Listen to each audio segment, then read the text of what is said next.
Y'all really Wonkers with no flavor in your gobstopper. Y'all not really want to re-report through pop stopper. Suck your cock blocker, attempted to block chakra. Blow up my ganja, subtle mix with my non-shumper. We burning incense, warning vibration intense. Though we living in love, we come to burn down your fence. Kill Central's intelligence based on racing and indolence. Burn your constitution, long delusion that never makes sense. Except to who became governmental agent due to the realization that his religion is from Satan. I claim it, pray to Satan or wants to act like him. To be completely honest, I even know satanic him. I'm trying to reach God, listen to the message I send. No one can reach Allah unless Allah grants one permission. I come as compass hitter directly from your indecision. Only do fast and submission. Come on, grasp what I envision. If you came from Allah, then why are not you acting like him? What do I mean? Why are you working your subtraction again? If you came from Allah, then why are not you acting righteous? What do I mean? You leave the scene as soon as the black light hits. And the black lights the sun, color and combination. I see a solar reflection reflecting in the spectrum. In every color I am love, I am love, I'm not hate. Feel the colors in the sound, every time we create. Speech. Ooh, yeah.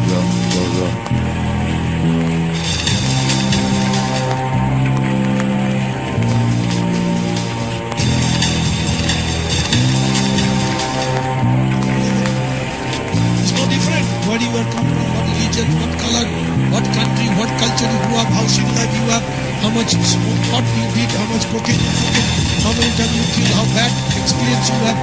You just have a YouTube. Everything is disappear. Another world, another human being.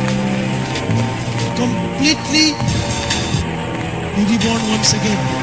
All of your bad habits gone. You never experience those bad things. It never happened in your life. Can you think of it? You listen to my shit and you struggle 3 years ago.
Welcome to the Machine Lies, where we talk about the lies of the machine on the machine that lies.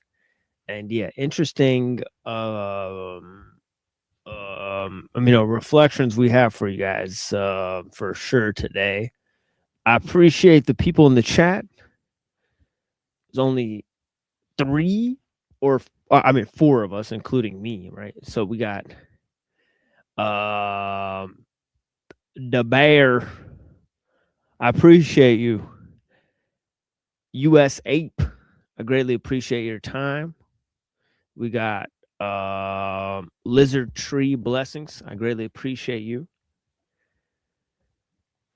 and your time. We got Little Wing Blessings. Thank you so much for watching. We got the homie Buddha out here. Let me actually drop the link for the homie. I appreciate the 8 people that are watching right now. 9. I greatly appreciate you guys. Thank you guys for being here. And we'll get started right away. So I greatly appreciate you guys joining on time here. Right. But yeah, a number of key issues have arisen, right, in terms of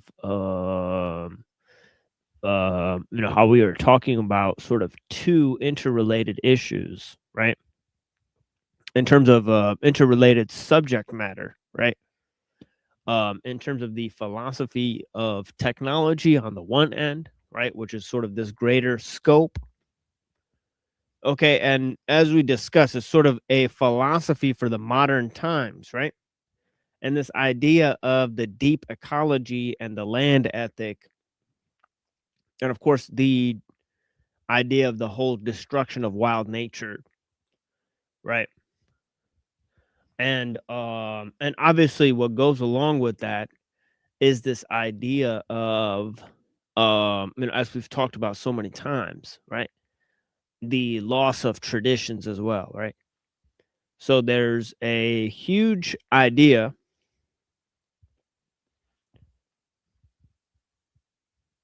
Okay, in terms of the compartmentalization of knowledge, okay, and how the rule of experts, sort of functions within the technosphere. Okay, and this sort of relates to how sort of science draws on a universal scope for man. Okay, which was obviously supplied to it by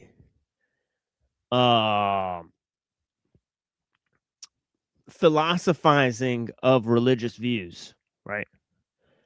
So and I know that's gonna be because there's a lot of people who think that basically metaphysics is a higher subject, right, than religion, right? But we're not talking about that, right? We're not talking about the delineation of knowledge or the categorizations of knowledge, right? Because that would sort of deal back. We would be then dealing back with this thing that we're trying to get rid of called the compartmentalization of knowledge, right? But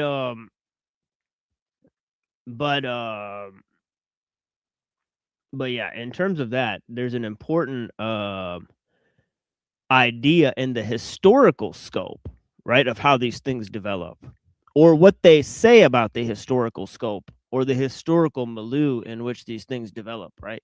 And for that, okay, they say certain ideas emerge, right? So they think, okay, that philosophy subdued certain religious values and then universalized them. Okay, so as we were reading with Comte, right, he seems to suggest that that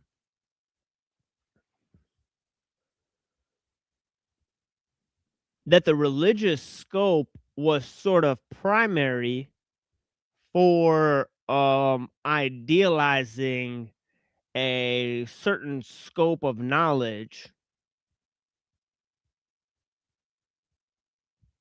Okay, mainly when we didn't have sort of scientific explanations for natural events.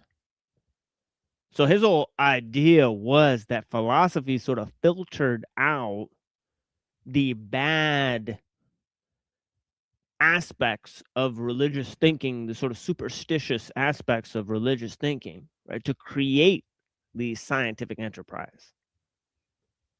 Well, what I want people to get used to is looking at a genealogical view of these architectonic sort of vehicles, right?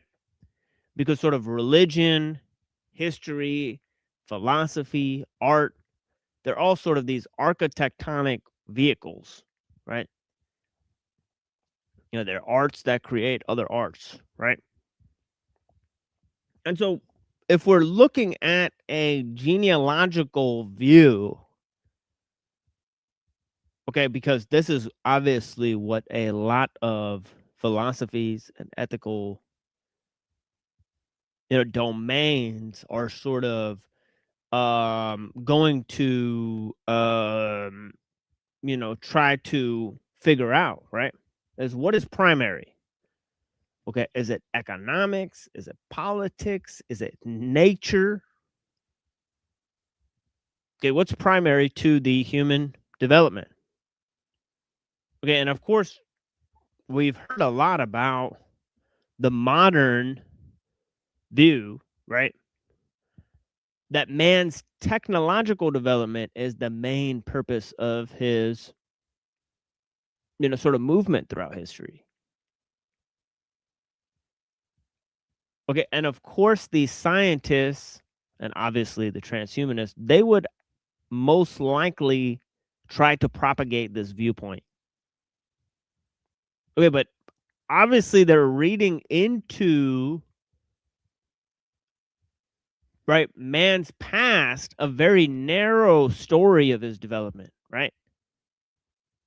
So they're only looking at one aspect of man's development. Obviously, there's a huge spiritual psychology behind our use of symbols and how that relates to metaphysics and the development of religion instead of just the technological scope, right? Actually, most technique throughout history is a combination of art and religion. It's only in the modern times that we seem to focus on the mechanical expression of techniques.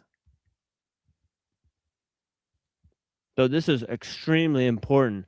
Blessings to the people that are here. Yeah, I greatly appreciate you too, madam. And also, Marilyn, thank you so much for being here. I appreciate your time. And thank you for watching, and investing time in this, in this sort of exchange of ideas. I'll call it sort of rather free exchange of ideas, right? That I'm having with multiple people. And so in terms of the historical or genealogical development, and I'm not saying I believe this, I'm saying that this is simply what they've told us, right?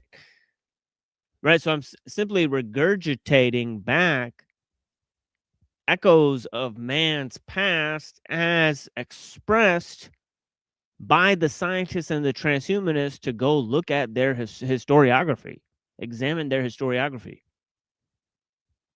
Okay, and then examine how and why, right, they seem to read into man's past just a narrow sense of technical development, right, throughout history, right? And not the, so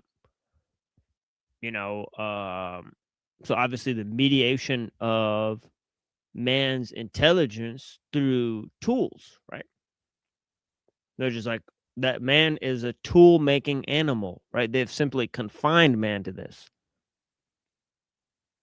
And this would mean that the mechanical expression is the highest achievement of man.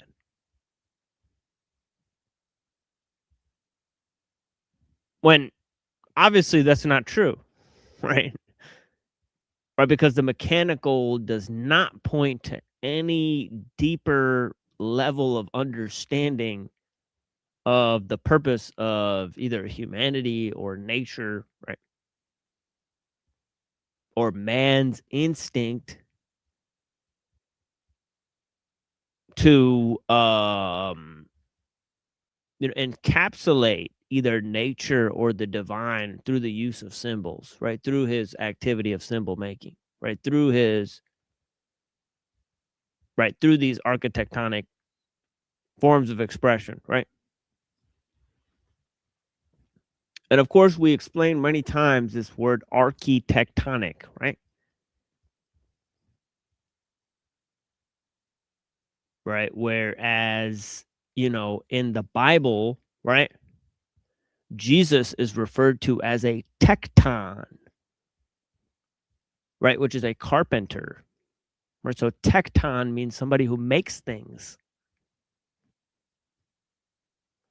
Okay. And of course, you have the word archi, right? And the word archi is a word from ancient Greek that comes from ideas that existed before Socrates. And it means the general ruling principle, right? For example, in the prologue of John, right, as we've explained, right, it says anarche kai hon logos, right? So it's saying the ruling principle is the logos.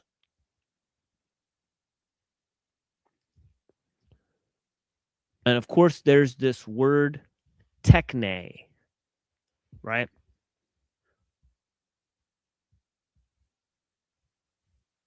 Right, meaning application of knowledge to a skill or a craft, right? So techne is kind of like technique, right? Techne logos is the study of the application of knowledge to a skill or a craft, right? So it's techne logos or technology, right? So you see, the word technology is all about the principle of creativity and how it relates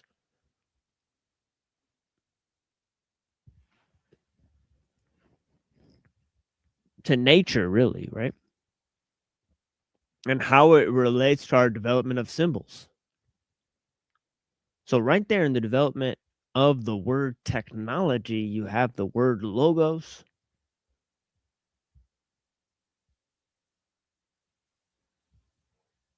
And in the word logos, right, it's more reminiscent of the rational and abstract and symbolic sphere, right, than it is of connoting anything to do with physical matter, right?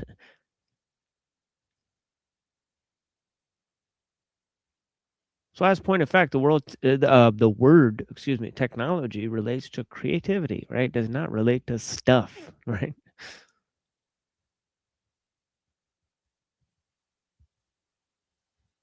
Or items or objects or really even tools, right?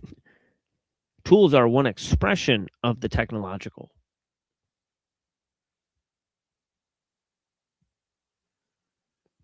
An owner of an electromagnetic field protection technology company, Lance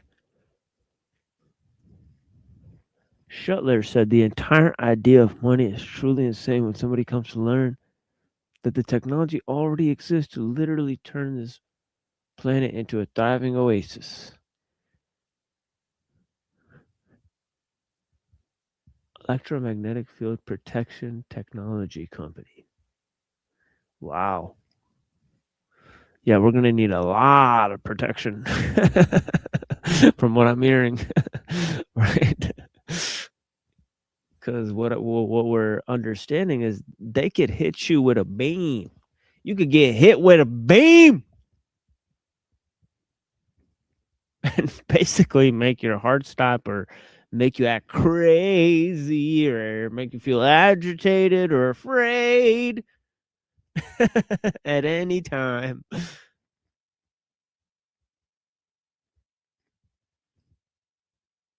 So yeah.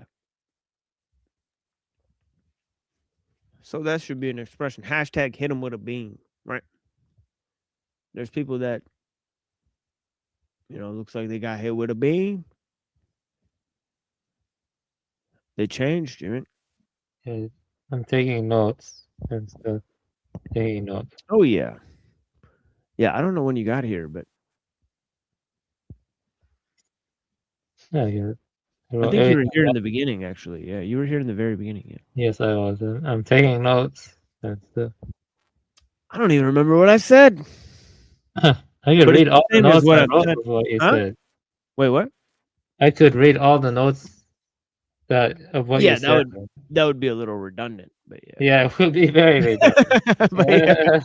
But yeah. But yeah. But yeah, if you want to summarize my major points, then maybe I could riff off of that. Yeah, that's fine. Yeah. Yeah, if I summarize the major points, give me one. Yeah, give me 1 second. I could summarize it in what? Let's see here. Okay, so true philosophy of technology must be understood genealogically, tracing how modern technoscience emerged from earlier religious and philosophical worldviews, rather than standing apart from them. Early religion provided a universal framework for understanding reality. Philosophy refined and abstracted it, and science institutionalized within a compartmentalized rule of experts that now dominates the technosphere. Against the modern tendency seen in figures like Auguste Comte to treat technological progress as the primary driver of history and reduces humanity to tool-making animals, my notes emphasize that most historical technique was inseparable from art, symbolism, and religion, expressing a deeper spiritual psychology rather than mere mechanical function. The modern fixation on mechanical expression obscures the richer meaning. Technology rooted in techne, craft, and logos, ordering principle, fundamentally concerns creativity, symbolic mediation, and humanity's attempt to relate to nature and the divine, with tools representing only one limited manifestation of this broader architectonic impulse. Would you say that's a decent summary? Oh yeah, absolutely. Yeah. Ultimately though, this is more of a meta statement. Like, let's think about it. Analysis of the genealogy. When we analyze the genealogy, it has to involve certain metaphysical presupposition, whether one is deterministic or whether one believes in free will or whether one believes in dependent arising. There are certain metaphysical presuppositions that affect the hermeneutics of how we. Yes, but I'm saying genealogy. that in the historical view of the scientists and the transhumanists, right? That abstract forms were preceded by mythological forms. 100%. Yeah. Right. So I mean, I'm saying I'm saying from their own genealogy. Right. Yeah, but there's an issue here. It's not an issue actually. It's more of a question. Yeah. See, because you could say that there is no ideological viewpoint. You could say back to them, well, there is no ideological viewpoint without a metaphysical supposition, right? Well, they would reply back that metaphysics did not develop until later in man's development. Man had to come up with civilization before he could come up with math, and then he came up with metaphysical speculations, right? Basically abstract concepts. Right, that before that, man's thinking was primitive, mythological, right? That's correct. Yes, that's correct. Yes. So I'm saying that they wouldn't allow us to say that metaphysics always existed, right? Right. They'd say that it has genealogical roots, right? So I'm saying if that's true, right?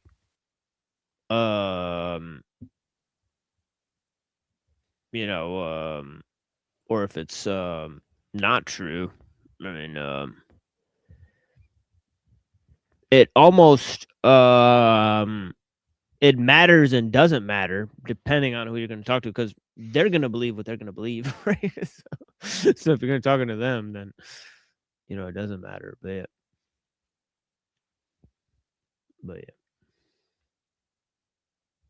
yeah. Yeah, but I think like the framing of the genealogy and the way we approach, the way we interpret its directionality and its how it's sustained, how it's founded, or Yeah. its basis. Its Yeah, I basis. think it could be founded on a sort of archontic resonance or something that's gone out, pulling humanity, right? Like how how our friend Hyperborean was explaining earlier, right? That there's this, telos impulse that's pushing humanity in the opposite direction than the direction that it should go, right? Right, and whatnot. So that's all possible, right? But as long as people agree that there's a problem, then it's unworking what got us there, right? Instead of starting from a supposition that then gets rid of the problem that is obviously there, right? Right.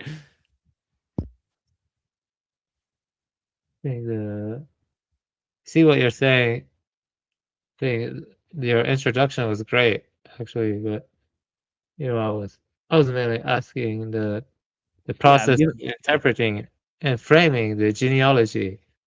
That is also something that's more meta. It's more of a meta question I'm asking, because the way we frame it, some people see it as this time as being a kind of test or a kind of end times or something like that, like it's kind of a demonic invasion or something, whereas others see it more like David Scribina sees it as being more of a putting something above us in the food chain. You see what I mean? You see what I'm saying? That ultimately it's seen negatively in both instances, but it's framed differently. You see what I mean? It's interesting. The framing is even if frames are different, the expressions could converge in seeing the techno-industrial order negatively, and then interpreting the interpretations of the genealogy may be different, but they converge in their conclusions. That makes sense. Yeah. Yeah, but I think that no one would deny that this is the predominant genealogical, map, right, that they've employed, right? So it seems like, you got your good old caveman, right? And then you got your good old Greek civilization, right? And then you got your good old Christian guys, right? And then you got your good old knights and the crusades and all that. And then you got your good old Martin Luther, then you got your good old Renaissance, then you got your good old Industrial Revolution, right? Yeah, I So see what you're saying. it's predominant scope. So if people want to challenge it, they have to understand it and then maybe puncture its roots. And I think the main thing that I would sort of put the pressure on is obviously the mediating phase. As we've said, religion continued through the sort of miracle of the Greeks, right? And it really transformed philosophy in important ways, right? And obviously the scientific understanding of the Greeks was very important, right, in terms of the Neo-Pythagorean framework was extremely important for people like, from everyone from, Galileo to Descartes, right? So what's important is that, to understand more or less what this sort of philosophical scope, how it developed, but B, what are its, sort of ideological, limitations, right? So that's key to determining its ideological limitations, and then also seeing, what the mechanical worldview, right, via this concept of universalism has brought to the technological scope, right? Because I think this is the project that Skolimowski and Skrbina are embarking on that I think is so important from the continuation of the more practical thoughts of people like Mumford and Ellul and Uncle Teddy that are just looking at human society, right? Human civilization, right? They're expanding. Yeah, all that's important. I see exactly what you're saying, but Right. I see here. I think. Do you think? Ultimately, the study of the genealogy and how we interpret it and how we frame human civilizational development, that has great power. And if they give the frame, Oh yeah. So well again, 10 strong, right? It's like do you think Skolimowski it used could that be word. fake? You think they are deliberately, the technicians, they're deliberately constructing a fake version of human history and Oh historical yeah. development? Yeah, they've admitted that they've gone from figuring out the truth to pure narrative construction. Right? They've admitted that they've switched from that move, right? So But you can then deny everything, though. Like, how can we piece together the true history? How do we go about that?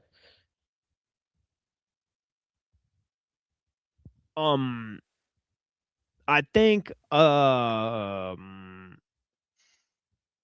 or at least how I've framed it is that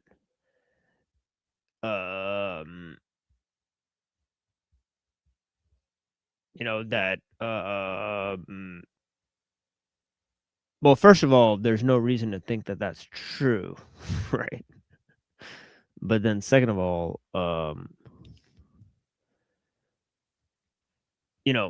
you can accept their game of narrative construction and then understand that you have to go beyond the game of narrative construction, right? But to understand that where they say that it's only just narrative construction, that's important to distinguish from, when they say something is completely true, right?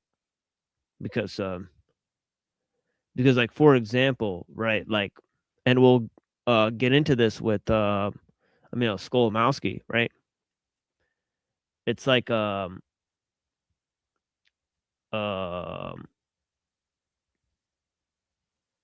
I'm gonna be honest. I don't yeah. think. Yeah, I'll give my answer. I think that academia. I'm gonna be honest. I do think they are, generally speaking, they do try to be unbiased, because MIT Press was the one that published David Skrbina's Metaphysics of Technology. So we have to ask, why did MIT Press publish Metaphysics of Technology? I think because he's allowed himself to understand their game of narrative construction, so he can play in their specific categories and how they want to have the discussion, like in high academic forms, right? Like for example, he's comparing academic literature on the subject, right? For example, he's looking at all the journal entries on the subject, right? And providing the academic literature. So it's almost like he's doing a study on the academic literature about the subject, right? So he's sort of it's like, if you build something great, there's no reason like some company won't buy it and sell it, right? But obviously he can't say everything he wants to say, right? And you'll see that some of his works on Creative Fire Press and other things are a little more, But but I will say that ultimately, even if you stick to something like peer-reviewed sources, if you like analyze it deeply, you would see that there is that progress. It doesn't exist. It's ultimately negative. It undermines itself. Because ultimately Scribina, he is a very thorough thinker, and he in his book he stuck close to the sources. So who would want to create something above themselves in the food chain? Do you want to create something above yourself in the food chain? I most certainly do not. You see what I mean? I don't want to. Because I don't have a suicidal desire or anything like that. So yeah, like that's what it comes down to. I would say that these are deep questions. About narrative construction, where how can we tell where the embellishments end or where the truth begins? Because it's difficult because they have been caught lying multiple times. The so-called experts. But then what point are they telling the truth? What point they're telling the lies? It could be well, ultimately the thing is the abstraction and the level of complexity of these abstractions have grown also. You see what I mean? But we have to, the value of things, the ethical domain of things, like, is it worth knowing certain contingent facts or certain truths? I mean, is it even worth knowing such things?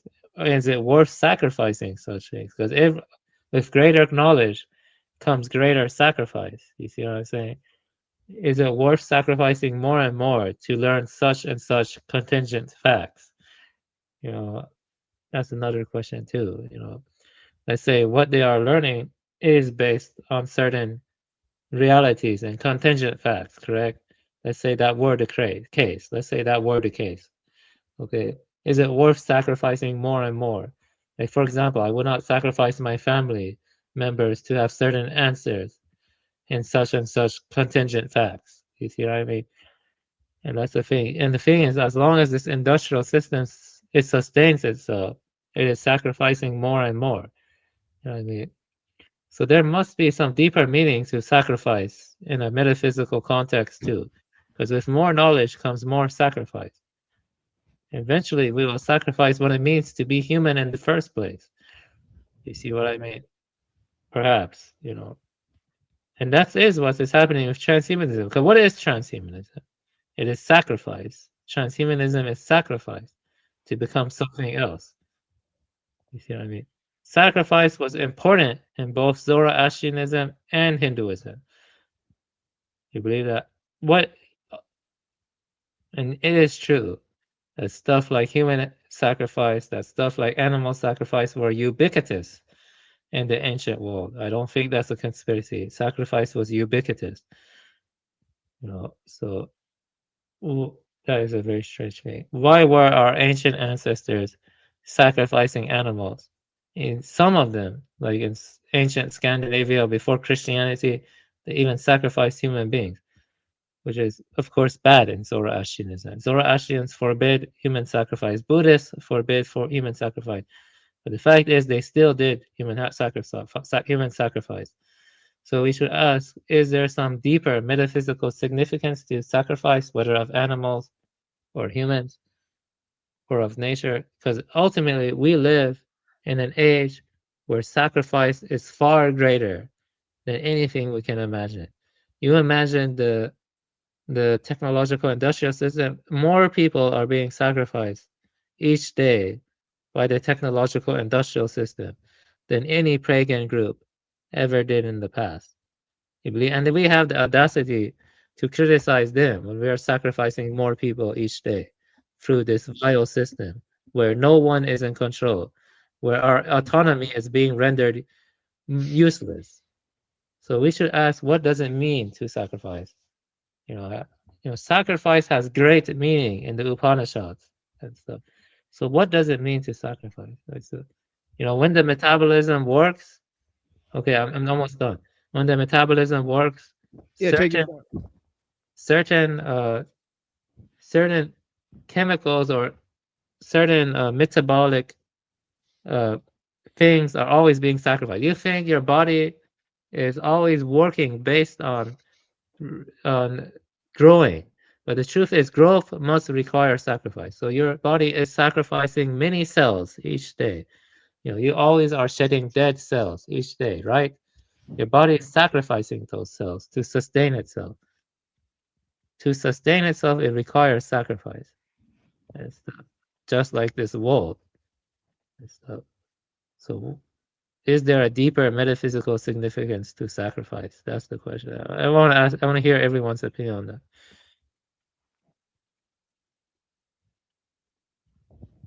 Yeah. I think ultimately the entire idea of sacrifice for the idea in terms of the modern age, it's pretty obvious that they're being sacrificed to either Hephaestus or Vulcan, right? Which is like sort of like the god of technology, right? And so on and so forth, as you said. Right now, for the previous right sense of sacrifice, obviously it was about honor and I think the entire game is about this whole idea of love of one's own, right, that goes beyond reason and doesn't need reason in order to justify it.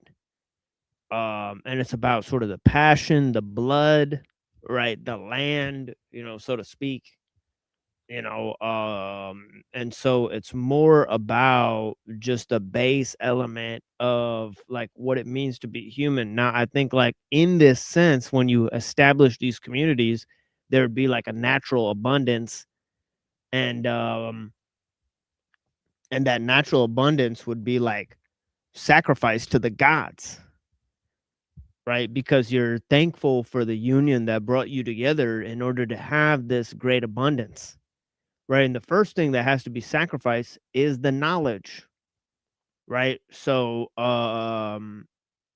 obviously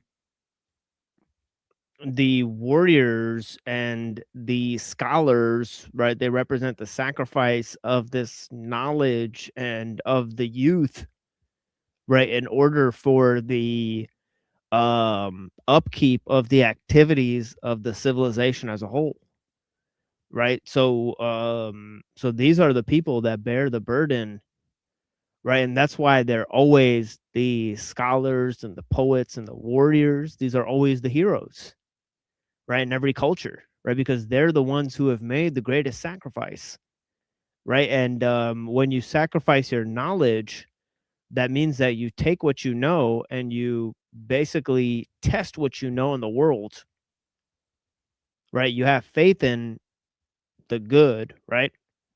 And you basically fight to bring it about, right? And whatever you lose as a result of that fight,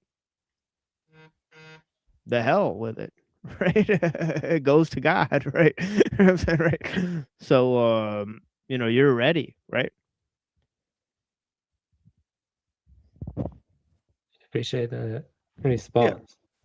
Yeah. So ultimately, there is no such thing as a life without sacrifice. Ultimately. Oh yeah, no way. Yeah. Yeah, or at least I wouldn't want to live that life. Yeah. Dishonorable, right? Dishonorable. It would be if you yourself do not sacrifice, then ultimately you make other people sacrifice for you indirectly. Exactly, Red. Yeah. So yes, there's no, that's a myth. There's always sacrifice somewhere. Yeah, gotcha. Yeah, but the point is that we're sacrificing too much right now to prop up a system that is ultimately not in the interest of either the Earth or humanity. That's what it comes down to. Yeah, you would agree with that, correct? We are sacrificing more than. I'm gonna be honest. In the span of 100 years, okay, we have sacrificed way more than people did in the span of, I don't know, 1,900 years or like 2,000 years. So can you people imagine that? Within the span of 2,000 years, I want people to imagine, there hasn't been as much sacrifice as has been in the past 100 years. That's a fact. And stuff. Yeah, Yeah. I would Yeah, agree. you think Twilight would tell you that? Huh, I'm a fucking more spiritually enlightened than that motherfucker. You see, he was narcissistic as hell. And so even though I'm drunk, I still make better points than him. Don't be fooled by his charisma and stuff. Oh boy.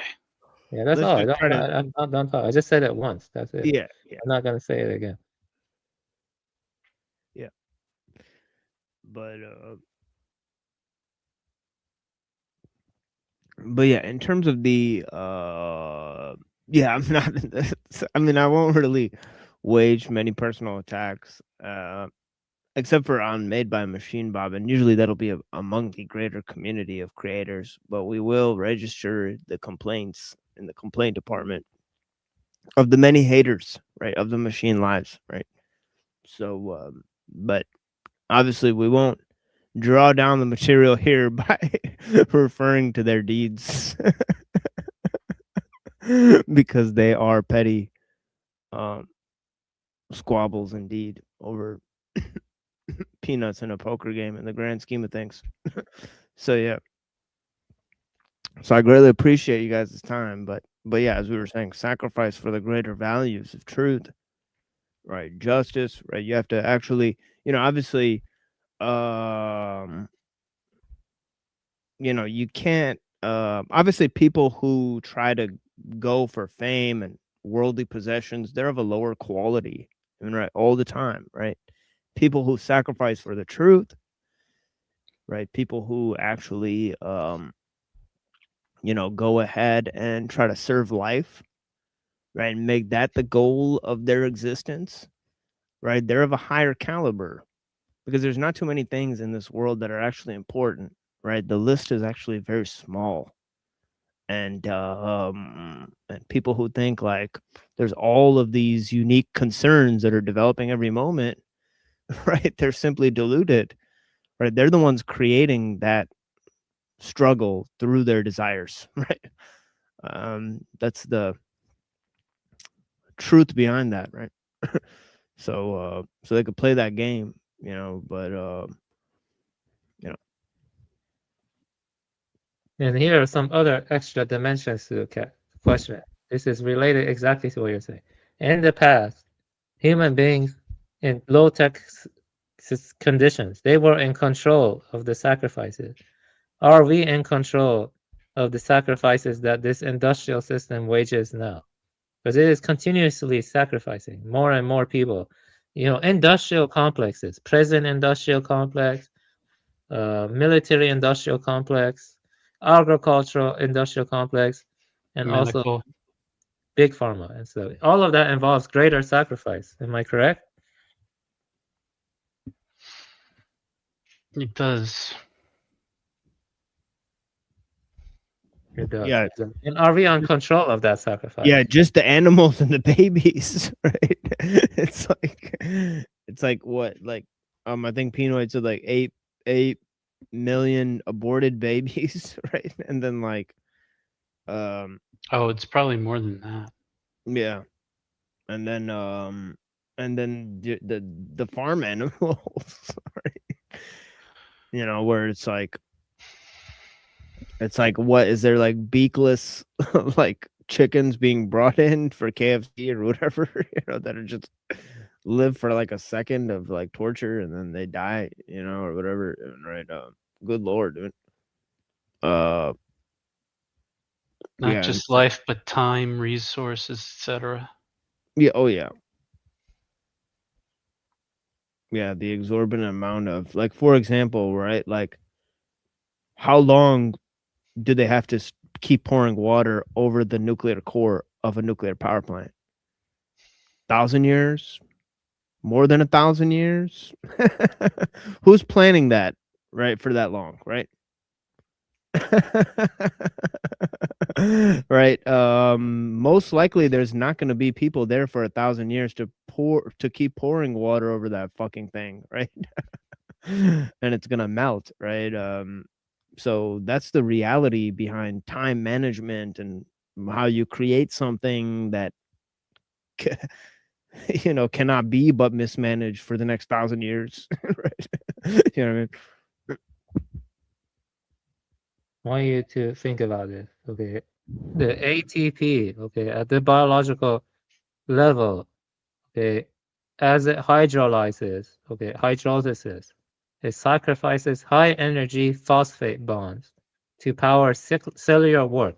So you see, it is sacrificing high energy phosphate bonds to power cellular work, maintaining order against entropy, because that's your body has to maintain some stabilized order.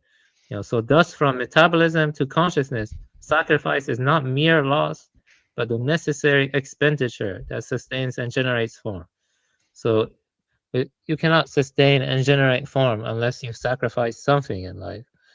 And I'm Ooh, talking about baby. sorry for interrupting. No, I interrupted you. Apologies. So sacrifice, you need sacrifice to generate form, a stabilized form, ultimately. Ontologically speaking, I mean, even in your body, as I referred to, ATP, none of this is a conspiracy, it's a fact. You can read about it. You need to sacrifice the phosphate bonds in order to get to power the high energy cellular work. So the question is, are we in control of the sacrifices the industrial system does now? I don't think so. It has its own automatism. Automatism, as Jacques Ellul discusses, the automatism of technique. It's not in anyone's full control anymore. Second, it creates the very complications it claims it can solve.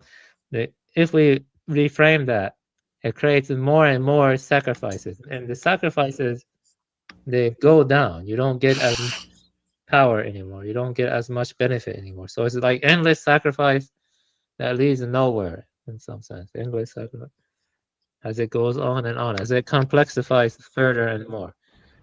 So yeah, think about Another question would be, Sure. or it might be a two-pronged question. Sacrifice to whom?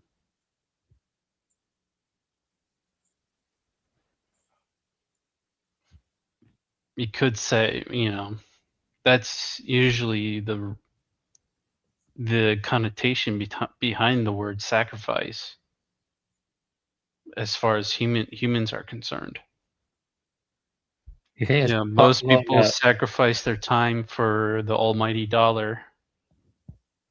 Yeah, exactly. Sacrifice has to be aimed towards something. I agree, I guess. I think it's a part of the universal constant. Once you apply energy in, you'll get equal and opposite energy return, unless it is a energy consumption system that is complexified on the assumption or consumption of energy beyond that which is the state that we produced into it. Amplification, thus magnification of and amplification, modulation of energy. Yeah, Would but you to go say back to what Red was energy is saying. finite? Well, No, how about this? Blood for blood, right? Isn't it right? Blood for the blood god. Or Well- not even for the blood god, just for the blood, right? Because you kill 2 of those people, right? They kill 3 of these people, right? They go over there and kill 4 of those people, right? It just goes on, right? I Well, mean, it doesn't really need a reason, right? Moore's law applies there. The more energy expended, the more exponential expansion that will be produced. That's Moore's law. Yeah, let me go back to what Reddington was saying about sacrifice to whom, sacrifice to aimed at what, because this is getting to some deep question. Okay, first off, I think it is true that people in the very very distant past they were more polytheistic, then they became more monotheistic. Some of them became more non-dualistic. This gets into genealogy, the question of the genealogy, whether or not the mediators are telling us the truth, stuff like that. So the question is, does sacrifice give reality to things or something? Because of like an egregore or something, and this gets into a lot of other questions. Because a lot of ancient communities they would engage in like annual sacrifice, and they thought they were empowering their gods that way via the sacrifices or votive offerings they would do. You don't think that maybe that cerebral energy being released and then almost like a manifestation law, the releasing that energy and receiving potentially back the projected energy in return?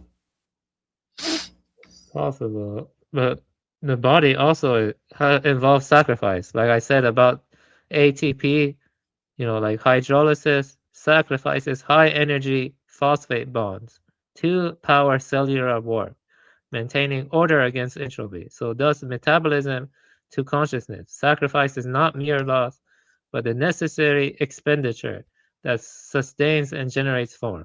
So in order to sustain and generate form, you must sacrifice. I mean, that's the thing. I mean, the body is what's engaging. The cells sacrifice. Your body, even dead skin cells, right? Your body is always emitting dead skin cells. So your body is always sacrificing these cells that are no longer needed. Am I correct? So we must think. I think we live in an age. The past 100 years, like I've said, it has involved more sacrifice than the past 2,000 years before that. Within the span of 100 years, we've sacrificed way more animals, way more people than we sacrificed in the past 200 years, 2,000 years before that. I'm not exaggerating when I say that. I realized that 15 years ago. Yeah, it's almost like Vedic concepts. These are Vedic concepts. Yeah, it's almost like if you have like a huge like mega machine, like you're gonna have to plug in like a certain amount of human parts into the thing to get it up and running. So it's like back then, like of course they created like an enormous, like in some cases an enormous enterprise where it's like in some cases like 10,000 people at once had to be like sacrificed for this giant thing to like keep on going.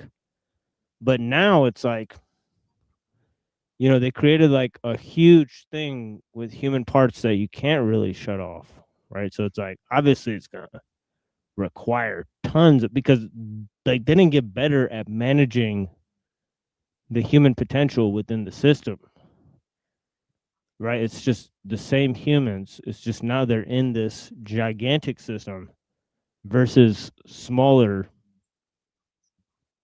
big systems, right? Versus spread out systems that aren't really connected, right? Sorry, my cat was screaming. She screamed a lot around this time for some reason. She wants me to turn on the water faucet and like I don't know. She acts weird. But you were saying that basically it's better at managing human potential within a system, gigantic versus smaller existence versus spread out system. But the question is, as Skripina talks about other people, like, are we in control of what's being sacrificed anymore? Because I feel like in the past, people had more control over what's sacrificed versus what's not sacrificed, because they lived in more local, low-tech civilization. But now, a lot is being sacrificed to sustain us, and we don't even know what's being sacrificed. Well, I mean, in a mega machine, you can't really decide who's sacrificed, right? Because certain people are just born in to serve certain ends, right?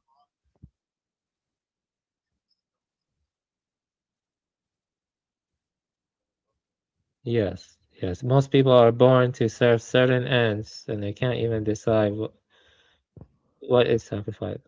Yeah, like over here in Detroit, like these kids that are born here in Detroit, like right, like some of their parents are literal crackheads. Right, like I mean, what are they gonna do? Much, right? I mean, I could see some of them like growing up and being like, an important person, but I mean, it seems like certain people are born to work and die, right? And so on. Like a lot of these kids, I think some of them would be lucky if they get a job in the, at the Ford factory or making the cars or something like that. But that's pretty much like they're born to serve that purpose. I think most of the rich people in the society would agree that they're born to serve that purpose, right? That'd be really good if they went and got a job there after college or whatever. They got a GED or whatever.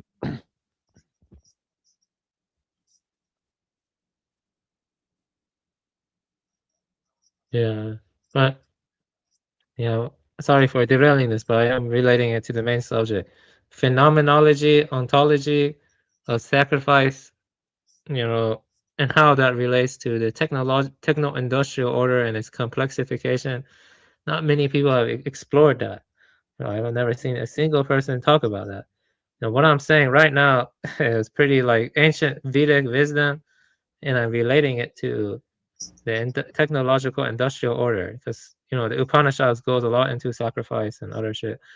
I think so. I have to double check my sources, but I might read notes. But this gets into questions like when the ancients were sacrificing to their gods or to whatever, what function did that serve? Were they actually like, I don't know, sustaining an egregore? Were they leading to more in-group cohesion? Like, and are the elites or the technicians in our academia lying about how ubiquitous sacrifice was in the ancient past? And how does that relate to the industrial order, where sacrifice is more and more intensified and more ubiquitous and more diffuse? You know what I mean? So If that I is could interject, you guys are still thinking on a type 1 civilization or less level. I suggest that you take into consideration and use mental exercises on type 2, type 3, type 4, all the way up to type 5 civilizations as mental exercises to see how ridiculous this notion is from a less than type 1 civilization. No. If you want to go from type 1 to type 2 or whatever, it requires greater sacrifice. It's not possible to go from type 1, type 2, type 3 without having more and more sacrifice. At this point, we might sacrifice the entire earth for some weird shit. Row. No, it'd just be the harnessing of energy more so than the expenditure of energy. You cannot harness energy without sacrificing something in return. It's not possible. I see. So that's your limited perspective in the understanding of someone from a type 1 or less civilization. Let's say like some kind of over unity mechanism. That would be like saying anything in the spiritual world has to consume energy from this world to be able to manifest any type of metaphysical presence. You cannot. Energy cannot be harnessed without some form of expenditure or transformation as required by the transformation. There you go. Yes, first law of thermodynamics. First law of thermodynamics. Even the most efficient systems must incur losses due to the second law of thermodynamics, meaning some energy becomes less usable, often as heat. So what appears as harnessing energy is always a redirection that involves degradation or sacrifice of usable energy. So you have to sacrifice usable energy to have... Or change its state. Yeah, so you can't go from type 1 to type 2 civilization without sacrificing more. And that's exactly what we're experiencing right now. A sacrifice of communal integrity, a sacrifice of biodiversity, a sacrifice of human autonomy for stupid AI. Stupid AI. AI. Yeah, stupid AI. Yeah. Is that what it is? Yes, it's stupid. It Okay. doesn't lead to true centeredness. It doesn't lead to true mindfulness. It doesn't lead to true connection to God or any higher principle. It's just a waste of time. It's like a sacrificing for one's own demise. We are To the god sacrificing you want this to kill? we're sacrificing this world and this our old lifestyles for a stupid AI that will not benefit anyone's lives or their Okay.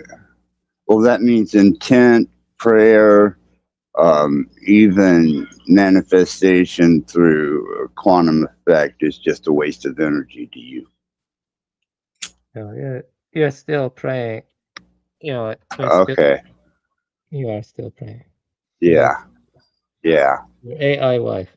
Yeah. We should just sit and be homunculoids without projected energy. Okay. That's cool. Don't. We shouldn't. You can't go from type 1 to type 2 civilization without sacrificing even more. Or whatever. It's harnessing. It's not sacrifice. It's harnessing and the altering of the state of energy. And at one point, even that becomes obsolete because any type of physical interaction in any of those states becomes unnecessary. Look at the second law of thermodynamics. I know the laws of thermodynamics. Gaining, let me tell you this. Gaining usable energy always requires some energy to be degraded or expended. You can't have one without the other. If you want to harness more energy, it has to be degraded or expended. That requires sacrifice. Okay, you see, just like your body, just like the ATP example I gave. Okay, that's what I'm saying. Even traditional local communities had to sacrifice a bit in order to sustain themselves. Okay, sacrifice. So if you want to go from type 1 to type 2 civilization, you have to sacrifice something equivalent to go from that. So you see what I'm saying? The Industrial Revolution, everyone frames it in terms of progress, okay? But it actually involved sacrificing the old ways. It often involved sacrificing more to have something like Britain's 18th century steam engines. Okay, the steam engine involved a lot of sacrifice to create it. You see what I'm doing here? Talking about it in terms of sacrifice. Such.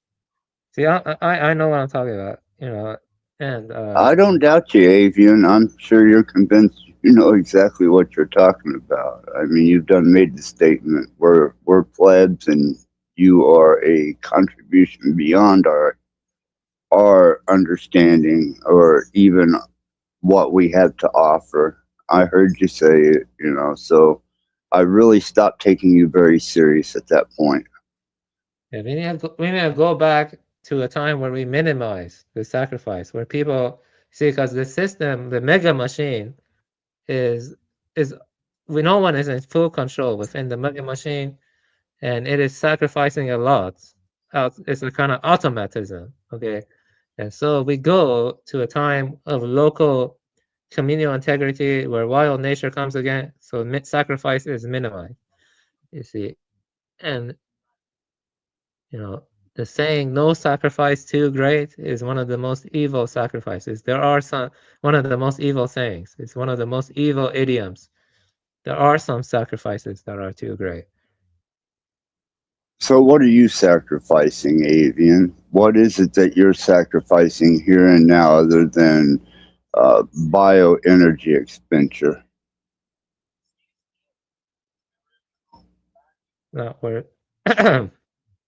Yeah, that's a good question. Is there a plane of existence or a dimension where there is no sacrifice? Because this dimension, this realm, is defined by sacrifice, and there's a kind of reciprocal relationship within the network of sacrificial relationships. If you want more energy or more of something, you have to sacrifice something else to have that. And I'm asking, what are you sacrificing, Avian? I don't mean to cut you off, but you seem to sacrifice a lot of energy here. Okay. So where are you consuming that energy from to sacrifice here? Why does And that it's- matter to you? It's none of your business what I'm doing or not. I'm talking about philosophical stuff. I'm talking about So am I. ontological question. What am I doing? I'm not beyond the philosophical and the expenditure of thermodynamics, whether it be entropy or expending of energy by cause and reaction, and what you're doing here. Yeah, I just raised some questions and so yeah, I Oh, don't answer it entirely. And so I see. the body sustains itself through a sacrificial process. You know, it has to involve sacrificing your dead skin cells, your ATP with the phosphate bond example I gave. So the body itself can only sustain itself via sacrifice. You know, that's the way it is. Like sacrificing cells or whatever. Okay. Yeah. So you can't exist without sacrificing anything. Yeah, that's why people who cry that they are innocent, truly innocent, is not true. Existence itself cannot be truly innocent. It I must never involve claimed any type of innocence. I'm just coming up against your expenditure because of your limited knowledge base, being in a type 1 civilization with type 1 thinking, underdeveloped because you don't do the mental exercises to exceed the potential of being a type 2, type 3, type 4, or type 5 civilization with that aspect. Just because you can harness the energy of entire multiversal galaxies doesn't mean that you're expending that energy.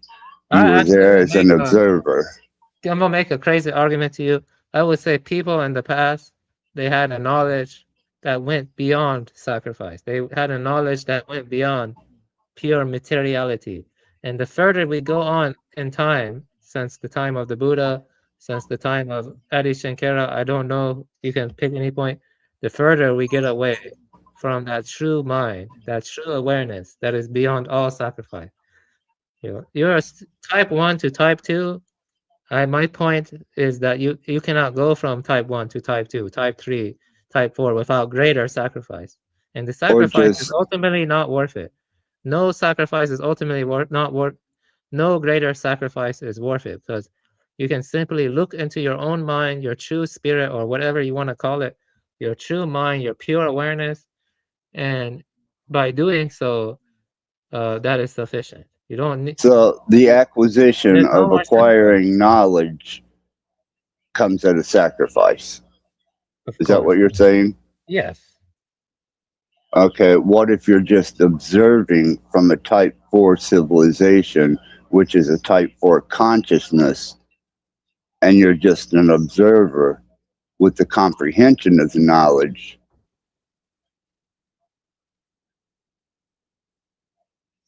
What are you sacrificing then? There's no type 4 civilization. Are you claiming your mind is like in a non-local No, field? I'm saying it's a mental exercise, Avian. yeah, I'm not saying that I am anything. You know, I'm just above hairless monkey. Okay.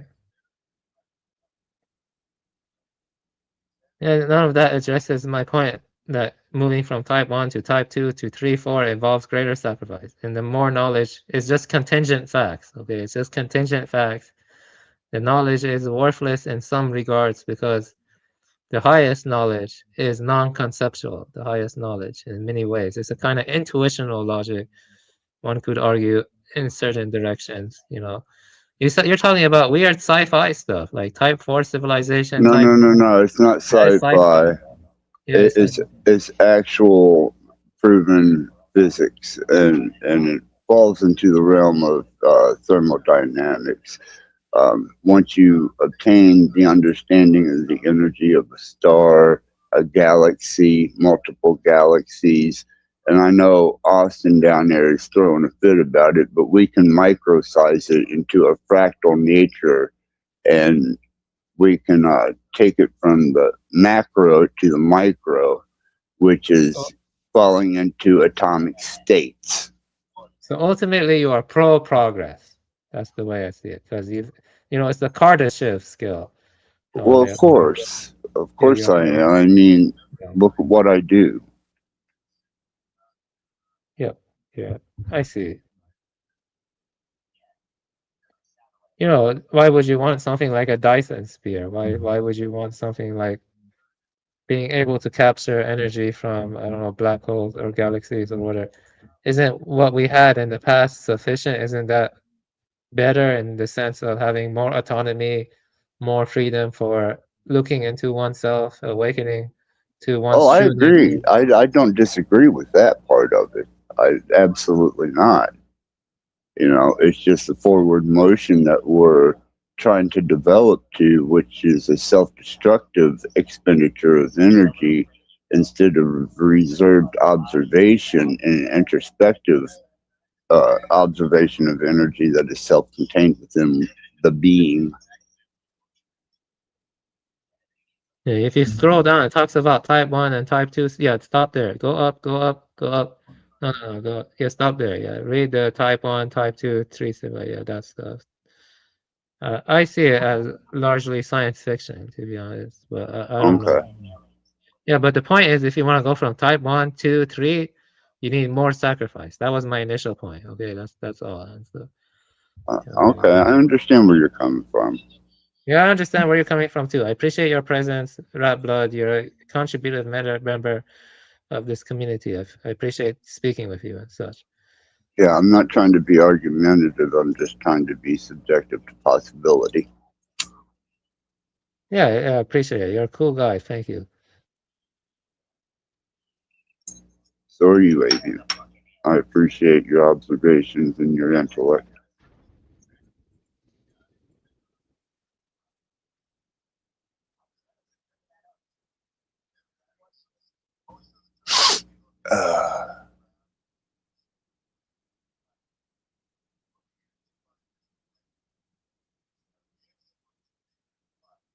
So let me ask you this in a kind of a contained environment such as what we're in, especially in the third dimensional state.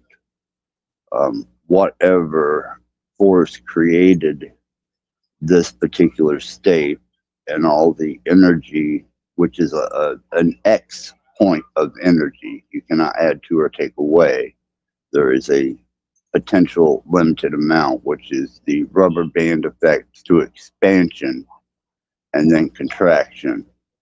Whatever developed or architected this particular state had to expend what energy of itself to create this particular state of existence. Is that a potential for with you, or is that just what are your aspects on that?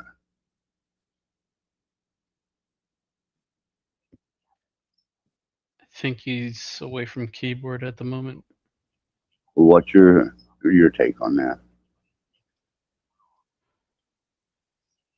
Can you repeat the question, please? Well, whatever the architecture was, or the great architectural design that was brought into this third dimensional creation, or the confined state of our existence, had to expend what energy to develop this place?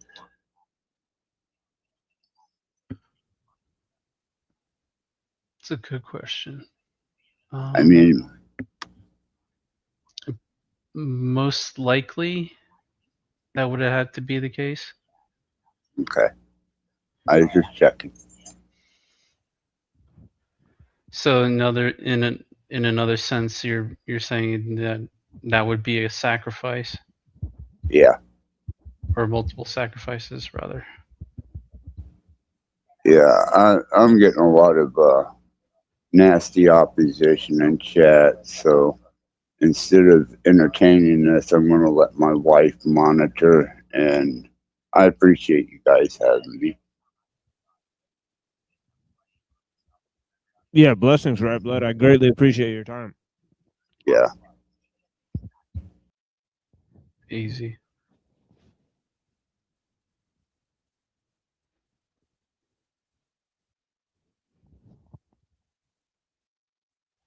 So we'll take a little music break, and then we'll go with some Skolmowski here. I put this together for the show. It's kind of a spooky intro.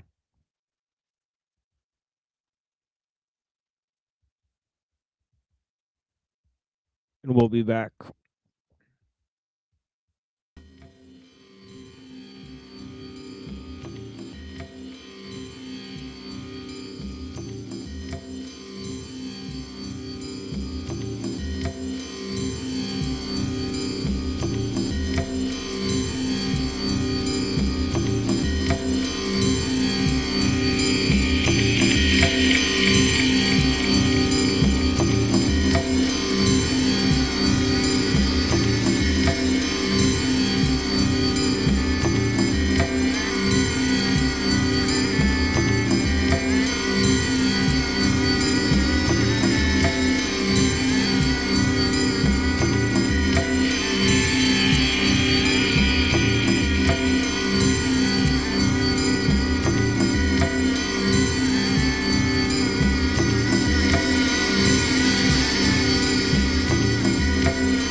Yeah, look at all those happy people going to get uploaded.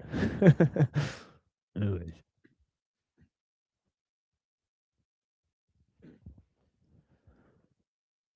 So brand new intro will be basically premiering next time we do the show Monday, right, and whatnot, right? Who are the happy people? No, I was talking about the video. I Yeah. didn't see any video. Really? It was just a blank screen. Oh, that's weird. No, I saw. I mean, here. Hold on. Let me go look at my my Oh, wait. show. Hold on. Oh, it's not Oh blank. yeah. It's really Oh no, it dark. definitely showed. Yeah, it definitely showed. Yeah. It's really dark. I apologize if I went on too long, but I just want to say It's that fine. one sentence, and I think the technological industrial system has arguably sacrificed more of nature and human life in the past century than in the preceding 19 centuries combined. Yeah, I think that's a good. Yeah, I think that's true. Yeah. Yeah. Yeah, it's pretty intense when you think about it like that. It's pretty intense. Do you agree? Yeah, it's interesting for sure. It's such a sure. And it ties into our subject about sort of technology assessment and the philosophy of technology for sure, right? Because as we were sort of recalling, Skolomowski's sort of viewpoint here, and he gives some pretty important pointers in how to sort of in what way to explore these issues. Okay, so he said that when we Westerners think of technology, we invariably think of manipulation and control, right? And he says that the primary locus of philosophy of technology is not simple accumulation of insights, a merely analytical and dispassionate inquiry, but an attempt to find some answers to the most urgent social, moral, and human dilemmas, right? So he's talking about large scale unintended consequences in terms of their socio moral and therefore philosophical ramifications. Okay, and he's also said that it's basically ill conceived if this idea is going to be an apologetics in regard to technology itself, right? As carried out by the technologists themselves, right? Right, so we have to assess the technology in social and human terms. And so he comes into a definition of this technology assessment. He says technology assessment is a critique of the technological civilization, it's foundational and it's mythological. Oh, sorry. It's it's foundation and its mythology. From a perspective which must, in some fundamental way, transcend this foundation and this mythology. So I'm going to read that again. He says, technology assessment is a critique of the technological civilization, its foundation, and its mythology, from a perspective which must, in some fundamental way, transcend this foundation and this mythology.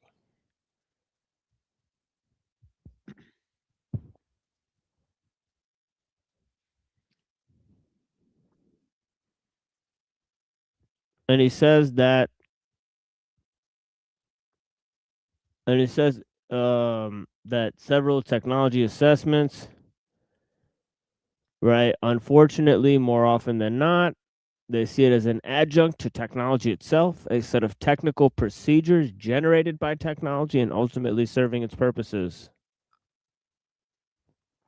right? And he says, ironically, many a time the same people who had developed a given technology or given process later themselves are assessing this technology, usually applying predominantly technical criteria, right? And basically applauding themselves, patting themselves on the back, right?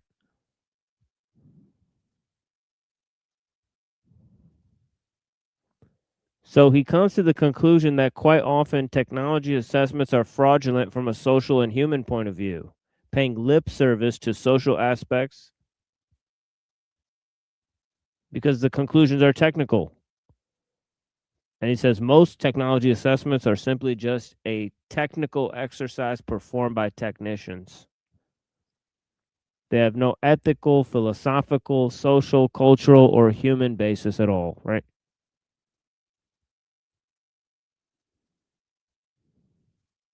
Yeah. That's it. If I could respond to that, or I don't want to interrupt too much. I may have went too long. Yeah, that's So I'm fine. sorry. Yeah, no, we Yeah. have plenty of time. Yeah. This is some great stuff from Skolomowski. So let's look at it. You know, so technology assessment is a critique of the technological civilization and its foundational and mythological worldview from a perspective which must, in a fundamental way, must transcend this foundation and its mythos. So it's adjuncts to. So what he was also saying is that the technicians are adjunct to technology itself, right? And and the procedures are generated by technology and serve its purpose. So the technicians are like following the procedures that are then generated by the mega machine and serve its purposes. So, so the technical exercises performed by technicians, ultimately they're sacrificing to the machine more. See, one thing the ancient people and the present people share in common, ubiquity, is the ubiquity of sacrifice. So the technicians are embedded in the system, and they don't realize they are sacrificing to sustain the system. You see what I mean? And they justify that sacrifice, whether consciously or unconsciously, whether that involves greater knowledge or of contingent facts or whatever. They are still sacrificing more and more. So the question they never ask is the sacrifice worth it? And am I in control of what I'm sacrificing for? What is it I'm sacrificing for? Is there value in this sacrifice? In the technology assessment, at least the assessment from the so-called circle of professionals that are a part of the system, they say the sacrifices are worth it. Like the sacrifice to create the atom bomb, the sacrifice to create the telegraph, the steam engine, all of that, not many people truly think deeply about the ontological relationship of sacrifice and existence, or something, at least within this role. That's and so, yeah, with more technological complexity comes greater sacrifice. I think that is also a deterministic relationship. That's what I'm trying to make here. Technological determinism, and I'm saying there is a sacrificial relationship to that too. It's unavoidable. Would you agree with that, or would you disagree? Is there such a thing as having high technological complexity with less sacrifice? Yes or no?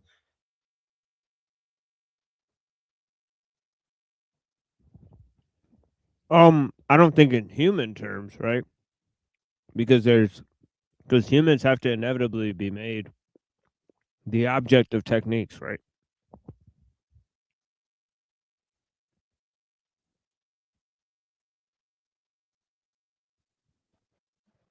Yeah.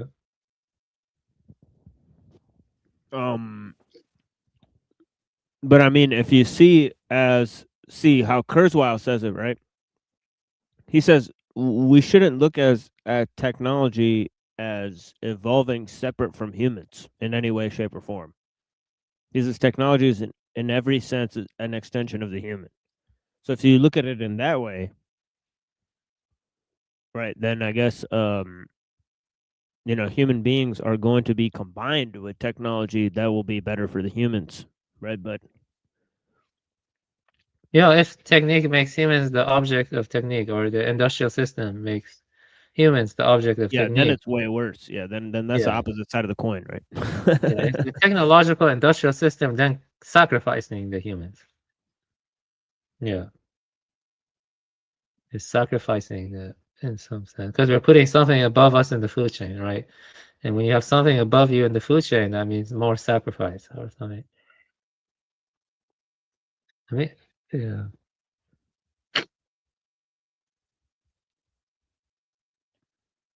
It is like a Vedic concept. You know, I'm going to. This is like ancient stuff. I'm going to. Or even Vedic. Moloch, right? Yeah, it's like Moloch and stuff. And actually, Skolimowski says that the Moloch of the machine. Remember that? Yeah. Yeah, sacrificing our children to the Moloch of the machine. Yeah. Yeah, I'm against that, of course. You know, I'm not supporting that. You know, but I'm not a transhumanist or believe in greater sacrifice. As the Buddhism has the middle way, which is about minimizing sacrifice. But the Jains, they were so much against sacrifice. They went into the forest and starved to death. It was called Salakina.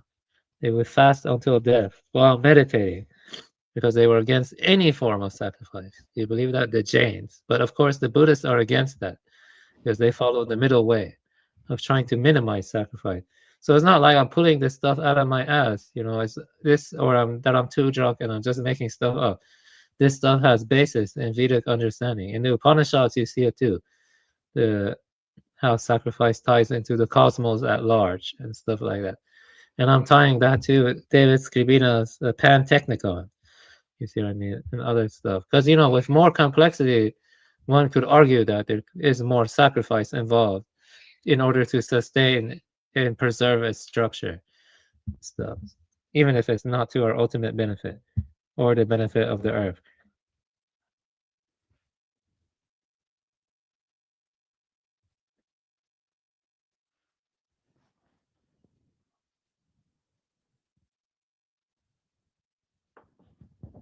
Yeah, definitely.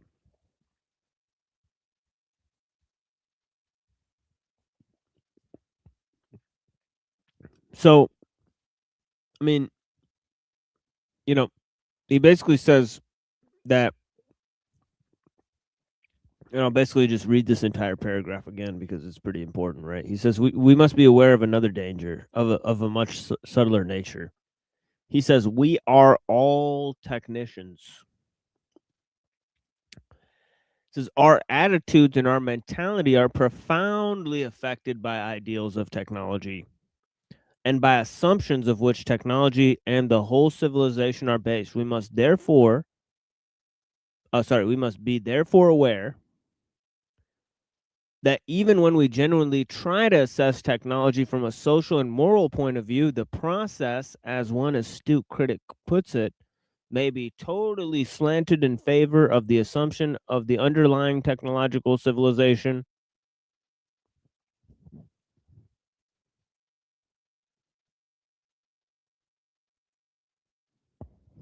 So now I'll come to the main part that we're at, right? Right, he says, it is quite clear that technology assessment has not yet found its identity. However, it's too important a field to be left in the hands of the apologists of technology. I would therefore like to propose that I call, for what I call Skolimowski's laws of technology assessment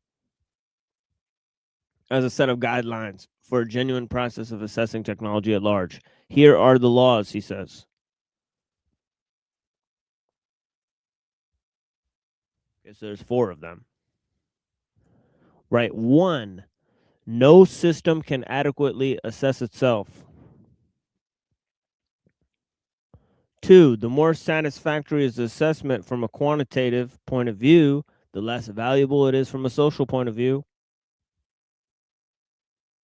3, all genuine assessment must terminate in value terms. And 4, the real expertise in technology assessment is social and moral and not technical.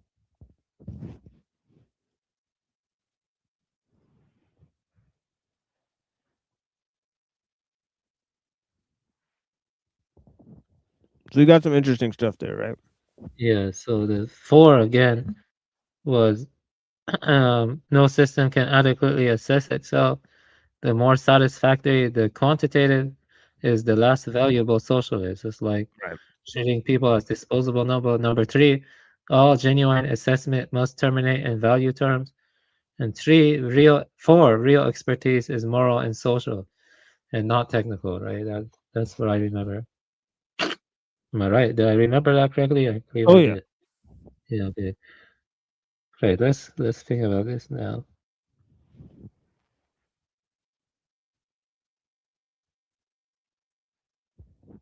Yeah, he will go through all of them too. So Yeah, I would say that the question of sacrifice goes through all 4. Because let's think about it. The system cannot adequately assess itself. The system refuses to make transparent all the sacrifices that go into sustaining itself. That is another way of framing that. Number 2, the more satisfactory from quantitative, the less value sociable.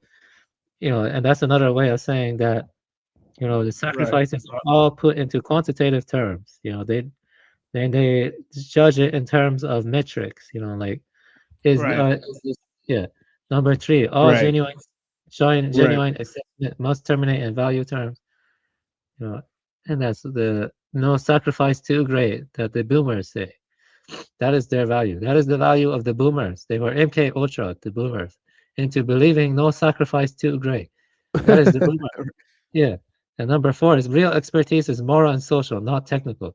So as you see, no one ever, the normies of our society, they don't ask, is this technological industrial system, is it sacrificing too much? Are these sacrifices worth it? You see what I mean? These sacrifices, because there's so much sacrifice now, like I'm saying. And the elites want another sacrifice. I'm against the Iran war and all of that, but I can't help shake off the feeling that there could be a kind of what they call synarchy, or kind of like freaking, I don't know, like covert dealings by these elites where they want to do a mass sacrifice of all of us, and so in order to continue the system, perpetuate the system. And that's why the elites go around whining about climate change and blah blah blah, because they want to use the regulations or whatever, the NGOs, as a pretext to intervene and sustain the system, even if that involves more sacrifice of people, more sacrifice of nature, and stuff like that. More old growth forests have been sacrificed in the past 100, 300 years than in the past, I don't know, before preceding that 1700 years or 3000 years. Yeah. Okay. Sorry if I went on too long. I'm still on the topic though, ultimately, even though I went on too long. So, Not at all, my friend. I appreciate that for sure. So so yeah, so it's interesting, right? Yeah, definitely works in those terms, right? It's one exchange for another, right? As he's putting it, right? Put knowledge on one scale, values on the other scale. The knowledge goes up, the values go down. I was just saying so. Huge sacrifice, right? Rascarbina said, sacrifice is making sacred. Sacrificium, right? where do you say that? I need to go read it again. Sacrifice is making sacred. Yeah, that's from Sacrifice. the bulldozer, the flower and the bulldozer thing that I was, reading. Right? Oh, dang! I need to buy and read that book then. Because if he said that, then yeah, it kind of ties it all together, kind of. It does, yeah, it does, yeah. Yeah, so yeah. I think actually, Alchemos put it in the chat earlier too, right? So, yeah, so yeah, interesting. So yeah, so he says these laws, right, that me and Buddha were just talking about, stem from general characterizations of technological assessment, right? Or sorry, technology assessment. Excuse me, as a critique of the technological civilization from a perspective which must in some fundamental way transcend the foundation of the mythology of the technological civilization. He's repeating his definition, right? In this context, the advance the relevance of philosophy of technology for technology assessment is undoubted and overwhelming. One could go even further and suggest that each technology assessment, even performed by the most crass of technocrats, is a consequence and an expression of a philosophy of technology. So there's the discussion that me and Buddha were having earlier, right? That there's deep-rooted sort of philosophical presuppositions within these views, right? Let me now comment on Skolmowski's laws. He says, regarding number one, no system can adequately assess itself, right? Is equivalent to saying that systems must be assessed by agencies outside the system. The very essence of assessment is just that. It is not something that follows from the system, but something that X-rays the system from outside. Can a X-ray machine X-ray itself? No. In the same sense, no system can adequately assess itself, says Skolmowski. There is one exception, however, and this exception is the human being. If we think about the human being as a system, then it is the only system capable of adequate self-assessment. Some people would doubt even that, he says in parentheses, right? But of his ability to judge himself on the variety of meta levels simultaneously because of his self-consciousness, because of his peculiarity of self-judge, because of his peculiarity to self-judge himself, right? The human being may be the only system capable of adequate self-assessment.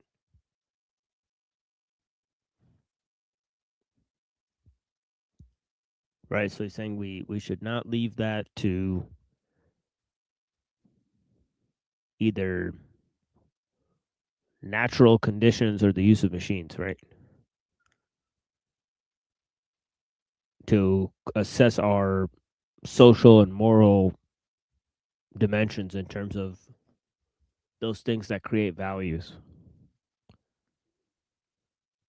But yeah, the history of philosophy is an impressive record of the human being self-assessing himself, he says, as a species being, as a social being, as an individual being.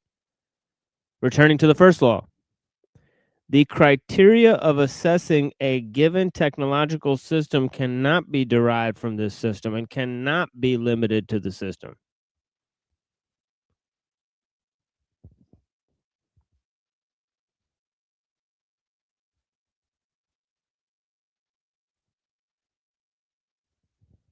Because then there is an apology for the system, not an assessment of it.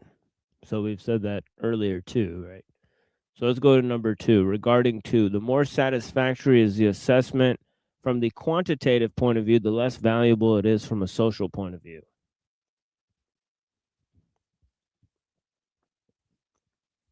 Right, which obviously, as we're reading in Ellul,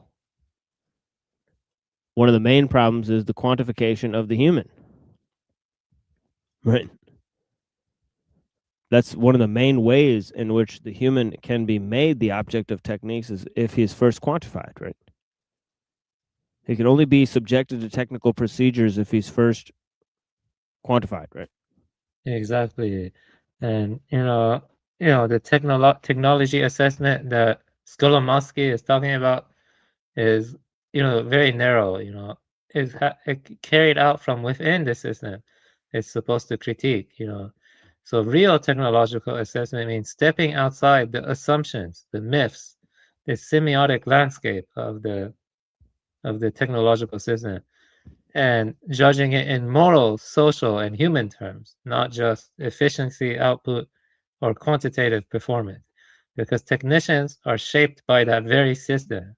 They tend to produce assessments and reinforce it, turning evaluation into subtle apologetics. So real assessment must be value-centric and externally grounded. Something, it's like critically questioning its purpose, its human consequences, its consequences to wild nature, as you say, and the kind of world it creates and stuff like that. That's the way, that's what I am deriving from what you're talking about, Skolomovsky's technology assessment. Am I accurate? Oh yeah, absolutely. Yeah, absolutely. Yes. Yeah, very And accurate. one could also see it in Vedic sacrificial terms too, like I was talking about before, Vedic. So, or you can see it in other terms if they want to. But the point is, these times are shit. These are very shitty times. Yeah, it's shitty times. It's not good times. Yeah, that's due to technological growth and a lot of other stuff we've talked about previously. And I don't want to take up too much time. Yeah, it's no worries. So yeah, so the second point, right? That the more quantitative, the less social, right? So as quantitative assessment goes up, social point of view decreases, right? And that's because technical procedures, right, often contain, you know, uh, essentially conditioning on the part of people who are completing them. Right. So if you assess problems from a sort of technical or quantitative point of view, right, you can't, it's kind of like the system, using the system to look at itself, right? Again, right? So you have to look at it from a sort of non technical point of view, right? To magnify the social or the human components in this, right? So yeah, so he goes on to say, I mean, besides, obviously, the system is quantifying humans, right? That's one of the things that it's doing, right? And as we said earlier, you cannot apply technical procedures to humans without this process of quantification and the development of this concept called the mass man, right? You have to create a generalized sense of the human being in order to control them or to apply techniques to them, right? So he says, this law will raise many a hair and objection, right? I'm not saying that it is analytically true, right? Okay, that this right that the more satisfactory our quantitative assessment, the less developed our social assessment, right? Right, that is to say that there's a logical relationship between the two. Logically speaking, there is no reason for quantitative perfection to be achieved at the expense of qualitative judgments, right? So that's one thing, right? But he says he's suggesting that it is a contingent law based on actual observation, right? It just happens to be the case. How about that? That the more successful we are in quantifying, the more successful we are in eliminating qualitative judgments. One immediate reason for this state of affairs is within the present technological system, the process of quantification has almost invariably served the cause of instrumental values. Oh, yeah, I did mention that earlier, right? Of course, right? Quantification serves instrumentalization, especially of humans. So that quantification came to mean an exclusion of qualitative or intrinsic values unless it is demonstrably shown that quantification can serve the cause of intrinsic values. The second law holds, right? He says the second law, the more satisfactory the assessment from a quantitative point of view, the less valuable from a social point of view, right? Not true from a logical perspective. Doesn't have to be true, but is true, practically speaking, needs to be assessed as a potential value, right? That exists, right?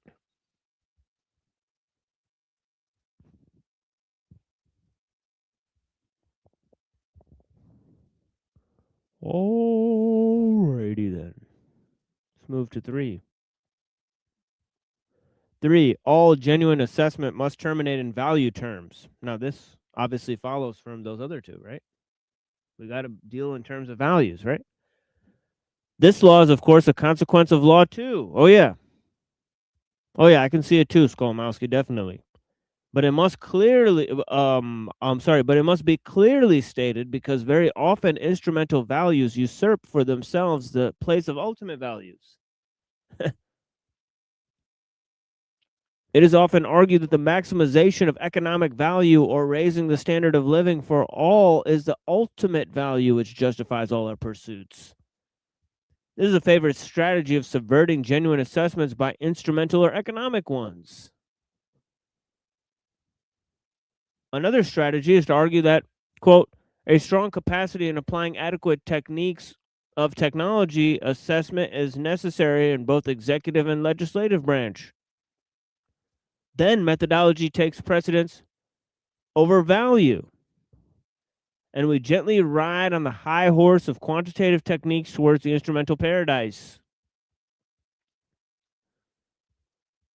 Genuine assessment must be moral, human, and social assessments related to some intrinsic values in which some ultimate ends of man's life are expressed, not merely means leading to these ends.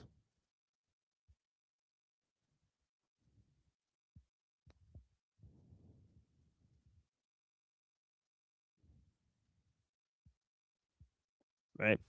Yeah, I see what you mean.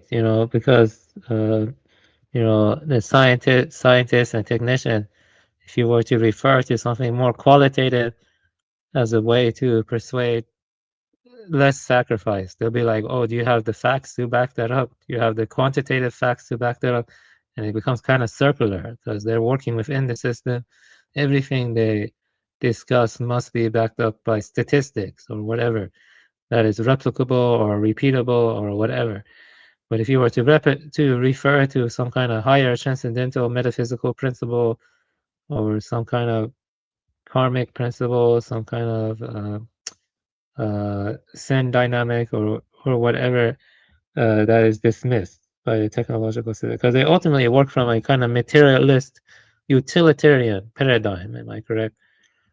Everything must be quantified in utilitarian terms. Source that is very like material benefit in a more short-term perspective. Am I correct? Oh, yeah. And as we've said many times on the show, it's often the complexification of means or massification of means or creation of new means to get to a particular end. So it's like the end is all important, right? And even the means are sometimes concealed to get to a particular end, right? They're hidden, right? So it's actually an interesting phenomenon, right? But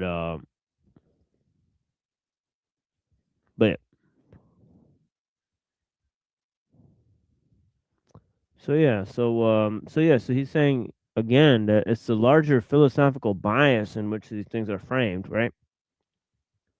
And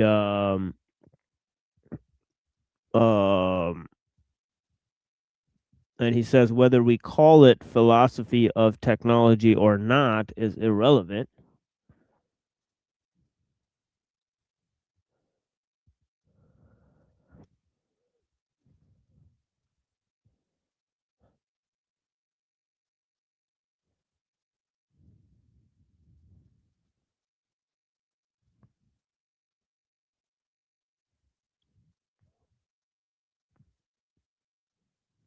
So he says regarding 4, the real expertise in technology assessment is social and moral and not technical.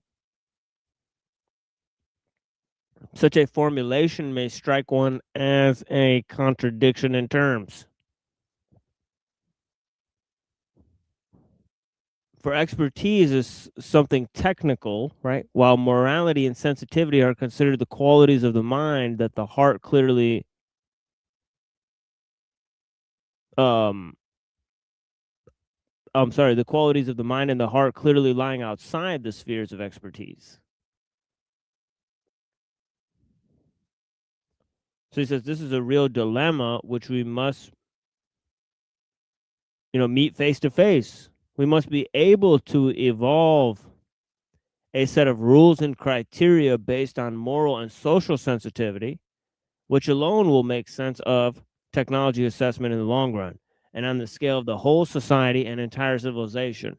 Perhaps what is needed, he says, is a new social science as a guardian and executor of technology assessment. Such a social science does not exist, and it undoubtedly will take a while before we work it out. Such a social science will be directly opposed to Skinner's behaviorism, he says. I think that part is a little bit naive, though personally speaking, but I respect his views. The Skinner part. Yeah.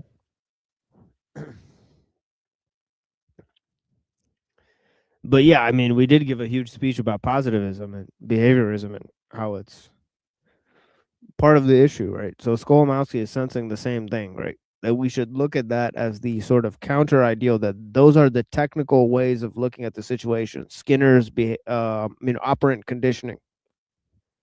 Oh, Right, okay. that is, Yeah, okay. yeah, I mean, that's it. Yeah, that's simply reducing human behavior to a technical procedure, right? So yeah, but the new social science, the problem is there will be infiltrators immediately, and they will be trying to add quantification methods and other methods that are ultimately serve the technical apparatus. I think only scaling back can work. So that the new social science will be corrupted eventually and such. That he's referring to, at least the way I see it. I have to read the book in full in order to address it more. So, because I don't think one could make social science that could critique this like complexifying technological force that's all about quantification and positivism and safeguard it. But maybe if that social force ultimate goal was just scaling back, that could work. Yeah.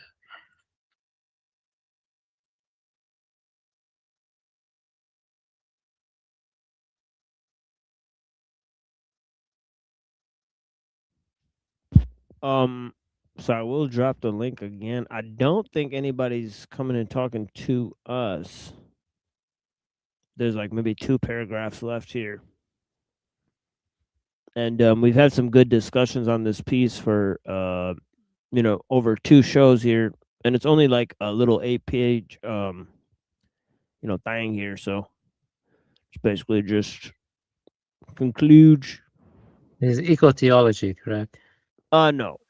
Oh, no. I'll send you this one. Yeah, I'll send this to you in red. Oh, okay. This is just an essay that I found. Yeah. An essay. Yeah. It must be part of a different work, but it says here that technology assessment is sometimes abbreviated as TA. He says, on the other hand, we have another movement which is called alternative technology, and it is abbreviated as AT. Right. Looking at the symbols, right, we see that one is the reversal of the other. That's cool, right?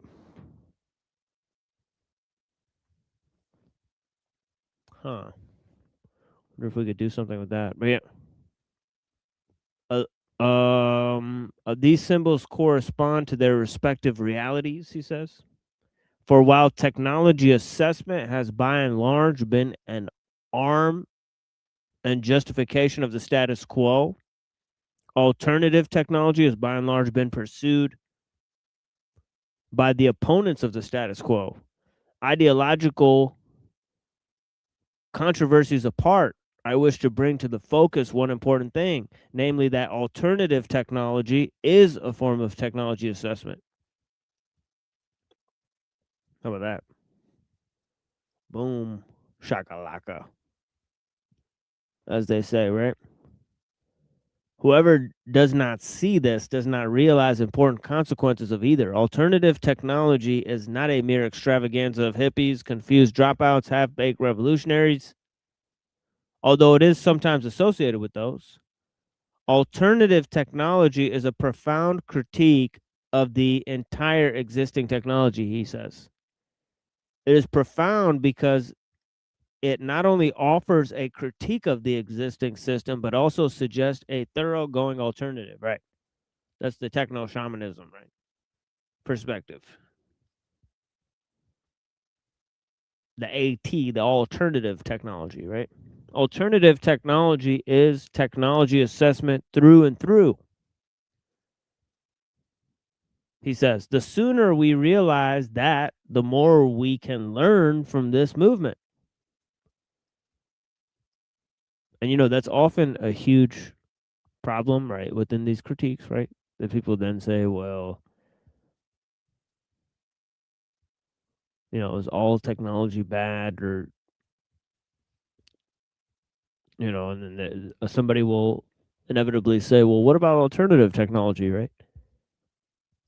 And then basically, Skolimowski has nipped that in the bud by saying, no. Alternative technology, is a form of technology assessment.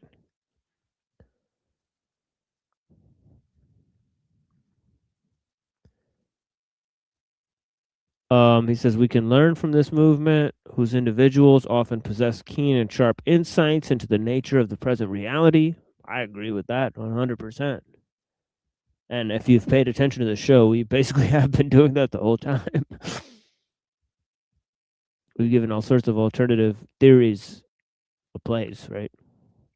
But yeah, the end of the thing is often close to its beginning, he says. So let me finish where I started. Technology assessment is a branch of the philosophy of technology. Philosophy of technology is, in a sense, an extension of philosophy of science. But philosophy of technology has been lamentably neglected by philosophy of science, he says.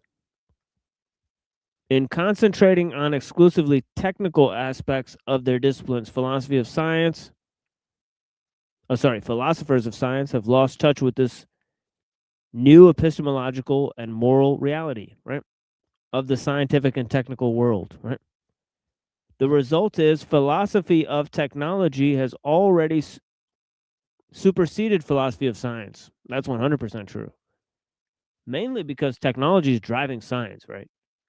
Pretty much. Technological innovation is driving the scientific enterprise. And of course, he says the philosophers of science do not know this yet. Dummies, right? You could tell that on almost all these atheistic or naturalistic apologies shows, right? They don't know that philosophy of technology is already dominating philosophy of science. Or even on the religious talk shows, right? Thousands of those fake religious debate shows, atheist debate shows. They have no clue that philosophy of technology is totally dominating philosophy of science and all its inquiries, and that alternative technology is a form of technology assessment. They think it's woo-woo, but it's a legitimate critique of technological civilization. What a bunch of dumb fucks. Oh well. At least we all learned something today. Us and 14 people, or probably 5 of those are haters. So 9 people. Blessings.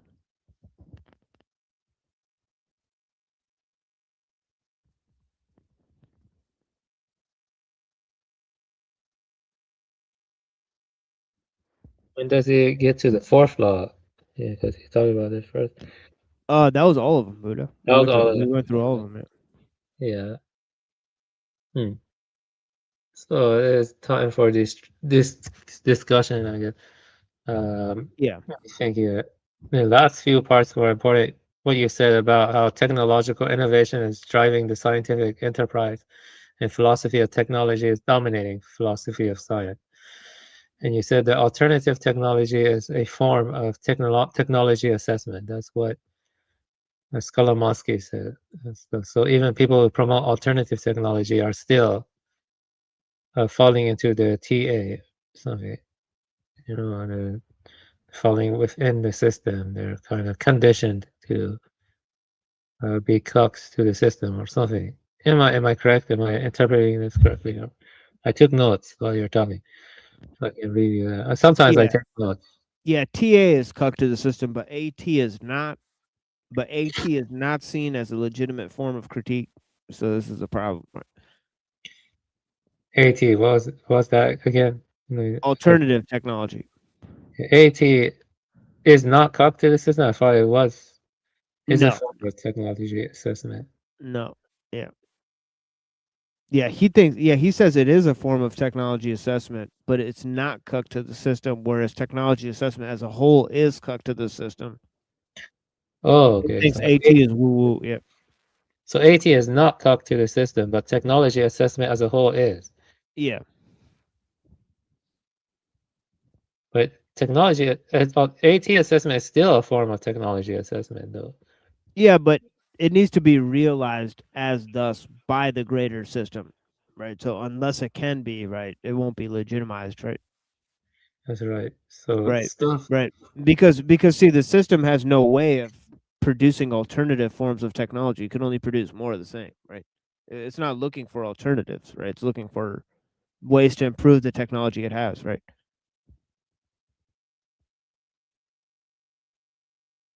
Basically, like people would say, we need to get away from fossil fuel industry or petroleum-based economy, stuff like that. That's like Yeah, we're yeah, more yeah. They're alternative seen. energy sources. Yeah, he's saying they're seen as like hippies and stuff, Yeah, and that makes sense. crazy spiritualists and whatnot, and conspiracy people and whatnot, and he's saying that actually, they're critiquing technology, right? And what she says, anyways, that we should refine our sense of what technology assessment actually means, right? Yeah.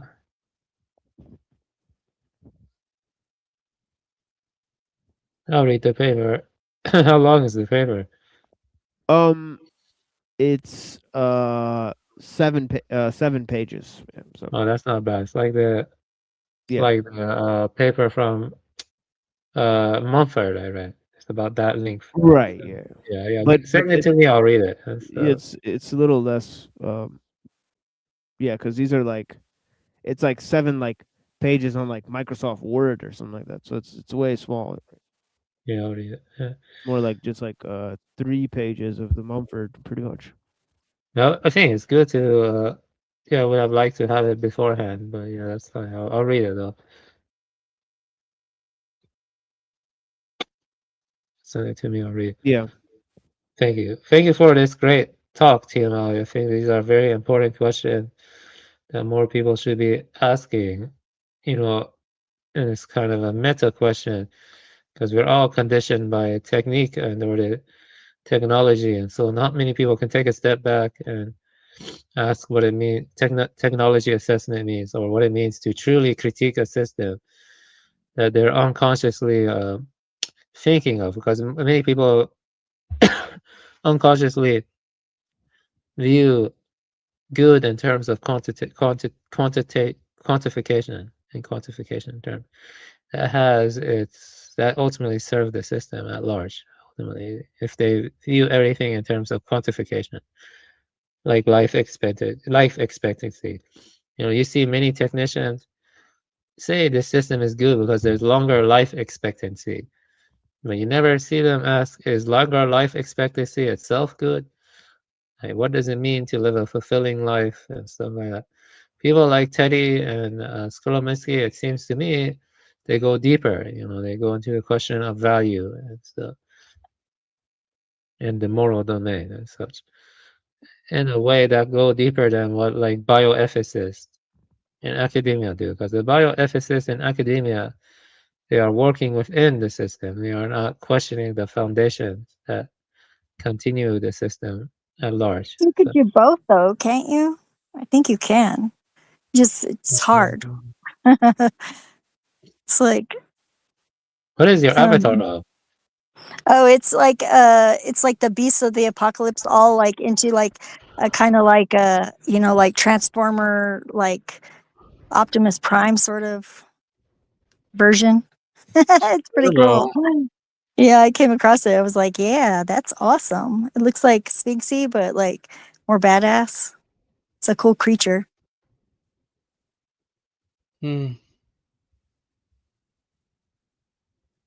Maybe a little scary. It's not that bad. What do you guys think? We got this guy too. I guess we'll go for another hour because we got Dom here now. So Yeah, unless well, he's gotta go soon. yeah, Hi, Dom. Hey, how's it going? it's going Yeah, well. what's going on, brother? Nothing much. I heard like the past 10 or 15 minutes, and that was about it. Okay. Oh yeah, we've been going strong. The recent idea, and of course I'll expand on this. I believe on Saturday. Tomorrow we'll be going over to NPC the game, and I'll be reading two works of Nietzsche that I really like. So we'll be discussing the writings of Nietzsche over at NPC the game, and for a few hours there before we move back to our stream here, right? So when we move back here, we'll basically be talking about Mumford and Ellul. But yeah, I'll expand on some of these ideas of Skolimowski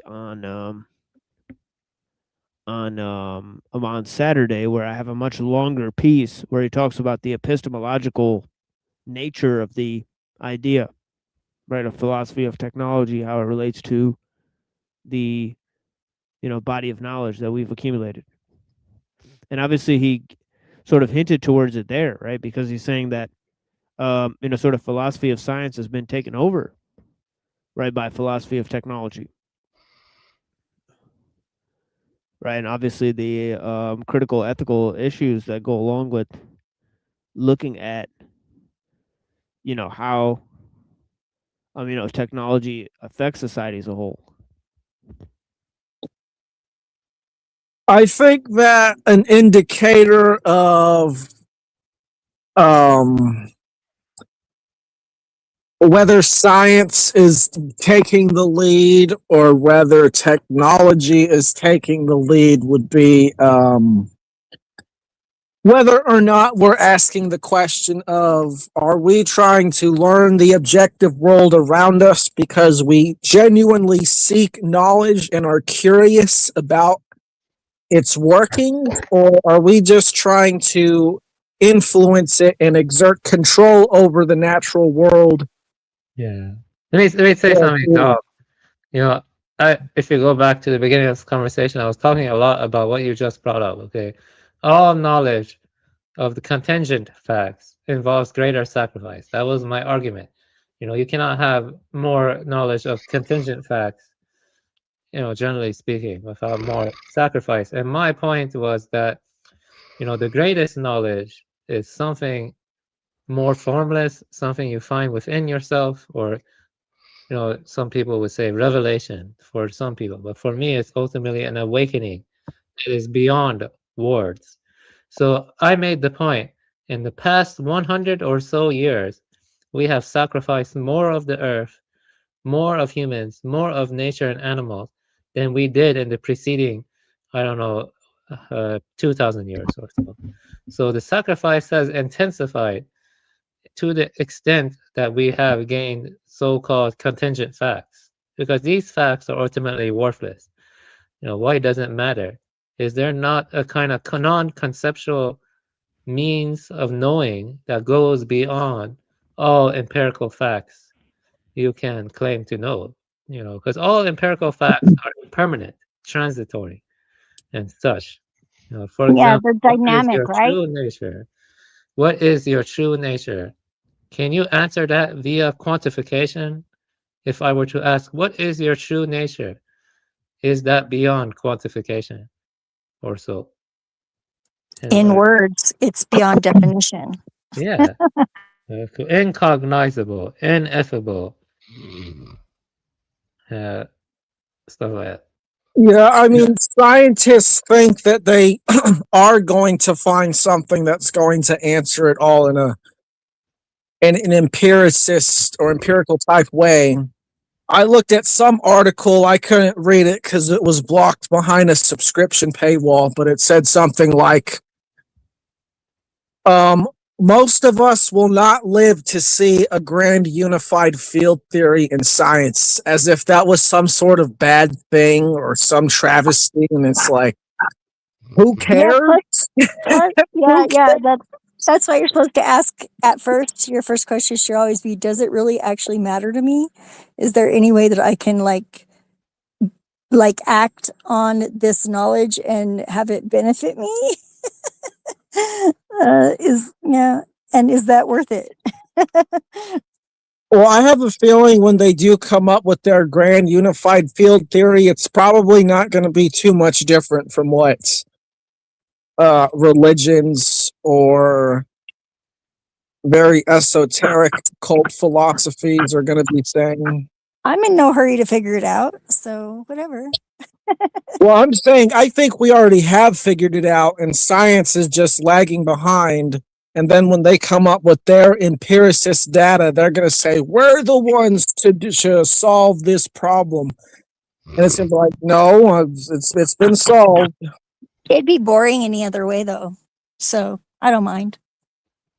Whether you call science synarchic or archontic, synarchic, or whatever, science is shit. And so it's like, I don't know. You know, It's not just that, though. It's not just that. I got to push back on that a little bit. Always is a method. Well, I like It is. I mean, kind of like how Dom was saying how like science is going down, like technology is going up, like technology is about control, science about understanding nature. If you just kind of stick to science and you sort of use science to rule over the technological, it's way better than having the technological rule over the scientific, right? Exactly. But I think where people get confused is they think that science is technology. Some science is technology, not all science.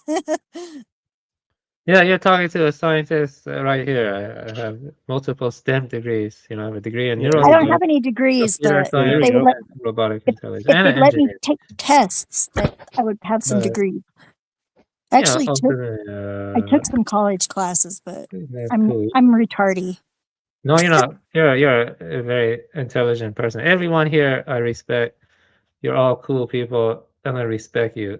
And the question is, what is mankind's true nature, or something? What is your true nature? That's the question you must come to terms with. And That's two different questions. Ugh. Yeah, Red, Can you science tell you that? Can science tell you what is your true nature? Yes or no? No, yeah, not really. No. it's really not that hard. Why would I need it to? So, I guess Reddington left. well, I But think anyway, it's all human nature is that we are neutral beings, and that the environment we live in will influence how we behave. That's Yeah. human nature. Well, in my experience is my proof of what is, and what my experience is getting a lot of data that I cannot show you. So I don't know what to say about that. So you're because talking about like personal experiences. yeah, personal experiences. Like my universe is like I got a lot of stuff going on, and it's a lot more interesting, I think, than a lot of people's world. It sounds boring to have it any other way, honestly. Yeah, ultimately, when you try to answer what is your true intrinsic nature or lack thereof or whatever, that is unfalsifiable metaphysical terrain, and science Mhm. cannot tell you that. No, it Pretty is. But All there are it is. things that science can tell you about your reaction, about how your body behaves, about how interactions with people work. Of course, it's like useful information, but it's like not the end all be all. But that information, it doesn't matter because you can learn it from anecdotal experience or whatever. Why do you need scientists to tell you? Yeah. Well, I got really excited about physics class because I was like, hey, I get this. This is like life. This is how things like move. This is very cool. I know this already. I'll be really good at this class. And I did really good in physics. And, but nobody whenever I walked in the class, everybody's looking at me like I didn't belong there. That's for sure. But whatever. I just like spent most of the time in the smoking lounge instead, and the teacher would walk through the smoking lounge and tell me when we had a quiz. So you would And say something positive came from gathering data, gain data yeah, from country. I don't I think think it's so. good. Yeah, it gave me affirmation of what I already knew, and like gave me some new insights on it as well, because I like learned a few things in physics, like the color scale of like thermodynamics. That had always been confusing to me because I was an artist and I do like pigment colors. So it's like kind of weird to have to wire your brain to understand the differences. How 'Cause would like you blue, respond to someone who claimed not a single positive thing has come from gathering data? yeah, I don't know. I would just be like, okay, if you think that, I don't think we're going to be able to communicate very effectively. So I'm going to go over here. But aren't you in a sense I just would like to, communicating with I'll a comment projection? that one. I understand where you're coming from because it's easy to look at the empiricists or the atheists of today who are just stuck in only what we can detect is real, right? Yeah. But we have to understand that our whole experience is basically based in empiricism. As a human No, being, it's not. It's based in subjective that is we are subjective yeah, creatures. We project all over everything, and like even and from within ourselves. our subjective experience requires empirical data. It requires Yeah, that but we you experience an can't be objective sure world. of any empirical data being actually empirical because you're perceiving it through your senses, which are subjective. So Like I there's have a no question like, for you, Zephyr. So yeah. would you say that all the data we see are just projections that are No, perceptions of I the human I mind? think we can get really close to objective, but we can't be absolutely certain. And I think that scientists would agree. Yeah. So then gathering data is not that valuable then, because it's just a projection of your mind. That is a perception of your mind. It's No, not a it is. perception of your That's mind. not This is true what I'm either. trying to say. Okay. We might not be able to see things as they objectively are, but we can see reflections of things because that's Yeah. that's how our senses or our vision works. It works based off of interpreting light frequencies, which are transmuted into electrical signals, and Yeah. this is empirical data that we're taking in from the world subjectively, but we're Yeah, taking but it it's not the objective. same for everybody. Like the way that I see, I have polychromatic vision, but I'm very nearsighted. So I see everything like with extra vivid color, but it's blurry. Everyone doesn't have to see the same thing. Yeah. What matters is that everyone is looking at the same thing. So what happens when How can you tell you the no difference between longer, inside yourself? when you strip all the senses and you just keep the awareness? What happens when you just strip all the senses and you just keep the awareness? You still have senses. You're still going to have senses, okay? Because what are senses? You can basically collapse all the senses to one sense: sight, smell, hearing, taste is all touch. It's all touch. In a hyperbaric chamber, you're pretty much the only thing you have left is like you can smell the salt water and like taste the spit in your mouth. Like, but everything else, like you can't sense anything, and it's completely dark. It's completely silent, and you're floating in salt water, which is your exact same body temperature and gives you buoyancy, so you're not even feeling like gravity. It's so cool because your brain, like, then all of the like those senses, like they start reaching out further, like trying to go, what is going on here? Because it's like very confusing. And like the observer knows that you're just like floating in a tank, but yeah, you see the part of you that is like somehow Yeah. separate inside of you, like panicking a little bit, and then it goes, oh, this is what's happening. Okay, thank you for telling me. Do the senses exist in isolation, or do they depend on other senses to make sense of them? they're a crew. I think they're like all connected to each other. It's like that's why your memory's triggered by smells, or like you get a vibe feeling from people, or a room you walk in and you can just tell like what kind of mood people are in by their body language, or whatever you happen to pick up on. So none We're of the all different. senses exist in isolation or independently from other senses. Am I correct? They That's why exist dependent on other senses and such. That is called it falls into the analysis of the skandhas and the emptiness of the skandhas. well, yeah, I think we're all made of people that we know, like people that have influenced us, people that we like projected into reality with our, perception of them even. So then Not why that do they you weren't need there before, but that's why do you need professionals to gather data in controlled setting? Why can't you just rely on your own senses? And because that's sufficient. I You mean, gotta we do, ask that but I question. think it's You good to gotta have the ask that question validation. to the massive avian. Yeah, so you gotta ask that. So you gotta direct that question.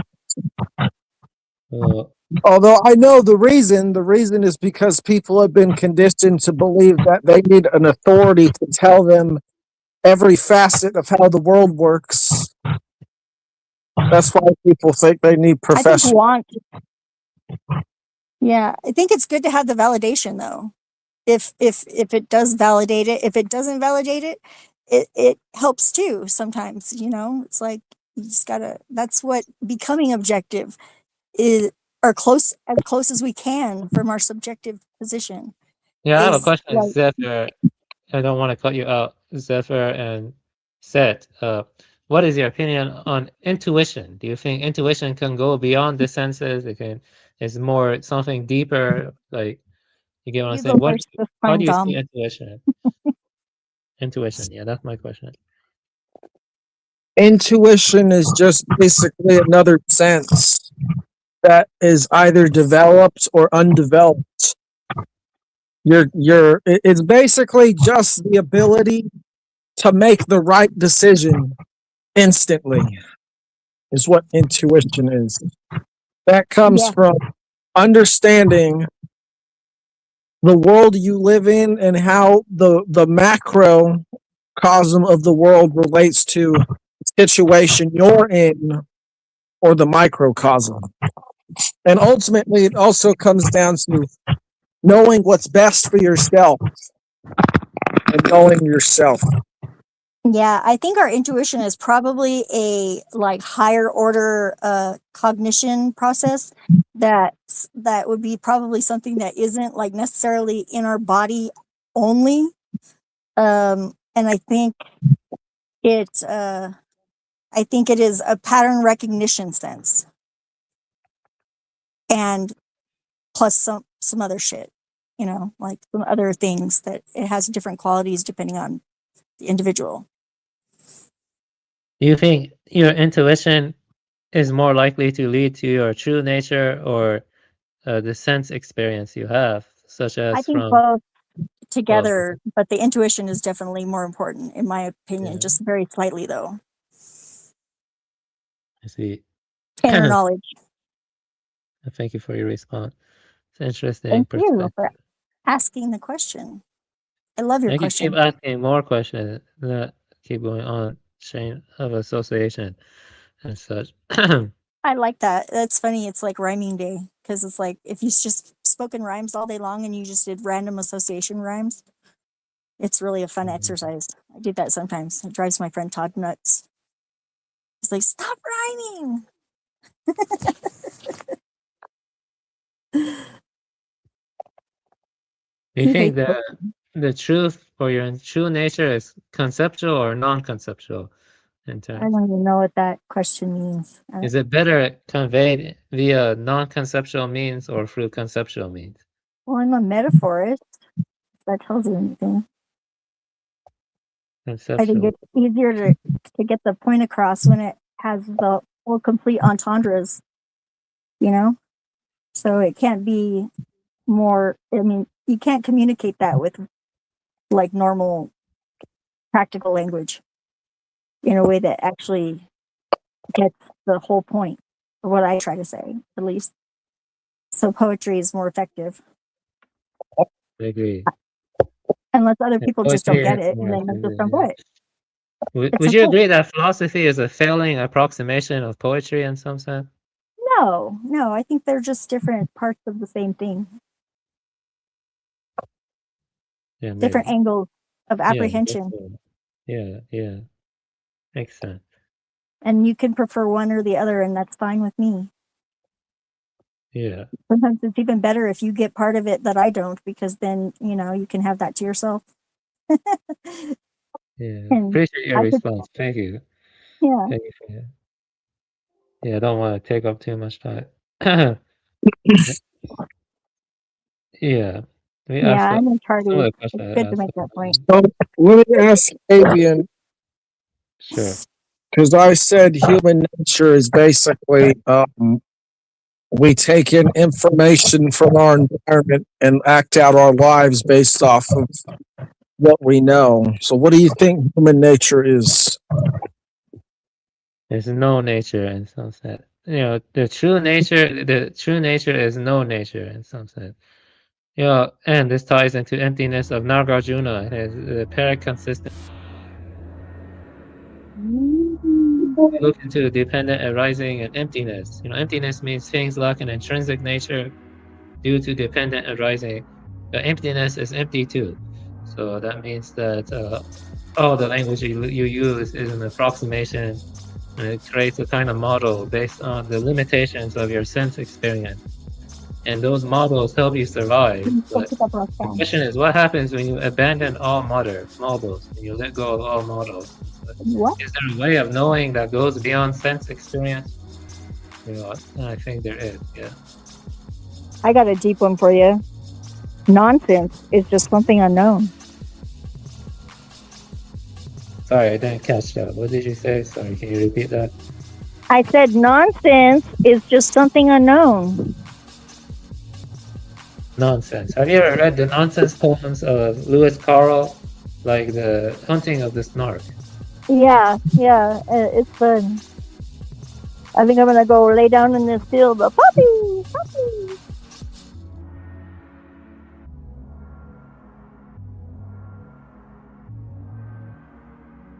What is the human condition then? Oh, you know what? I was going to say, I think that what scientists and psychologists call human nature is basically what they call neuroplasticity. It's basically, it is a sort of emptiness or formlessness, but it's also the ability to shape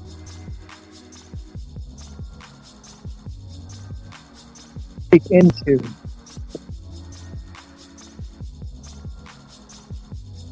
But I'm going to ask, what do you guys think human nature is? But I'm going to answer what I would say it is. Human nature is basic, or not human nature, the human condition.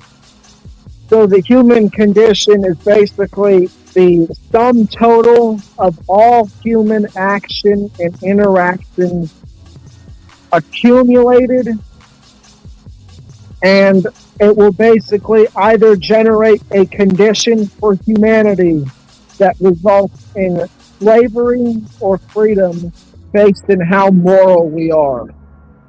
This is basically the foundation of natural law as well. I would say human condition is defined by ignorance. That's right, yeah, ignorance. And in the modern day, yeah, sure, I agree. But was it always defined by ignorance? I would say no. Depends No, on because the future is now. But there was a time in the past when it was defined by balance. the thing is, though, there were many different varieties of human cultures in the past, and some of them seem more ignorant than others. I don't mean that in a derogatory sense. Like, some cultures practice human sacrifice, for example. Other ones were more ascetic and promoted compassion or self-realization or something like that. And it depends on the time period we're looking at, and the time and place, and other things.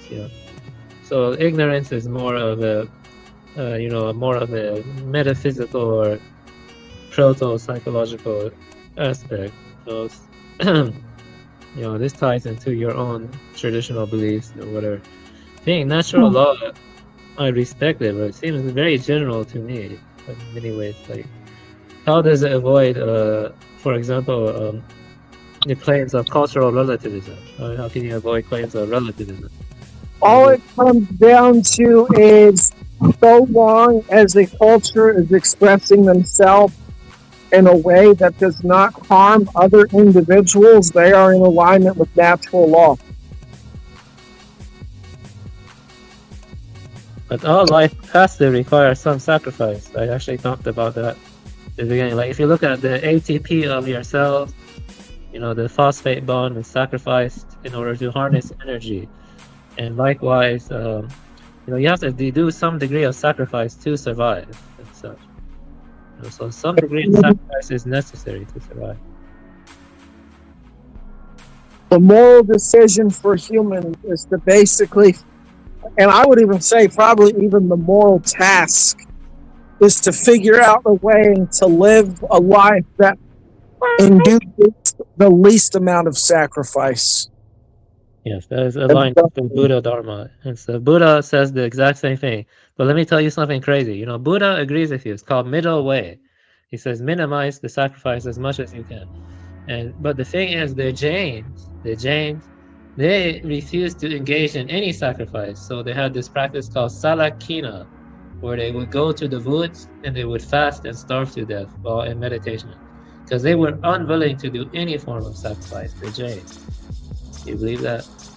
But Buddha would be more on your side here, because he's about minimizing sacrifice to the point that you can sustain yourself.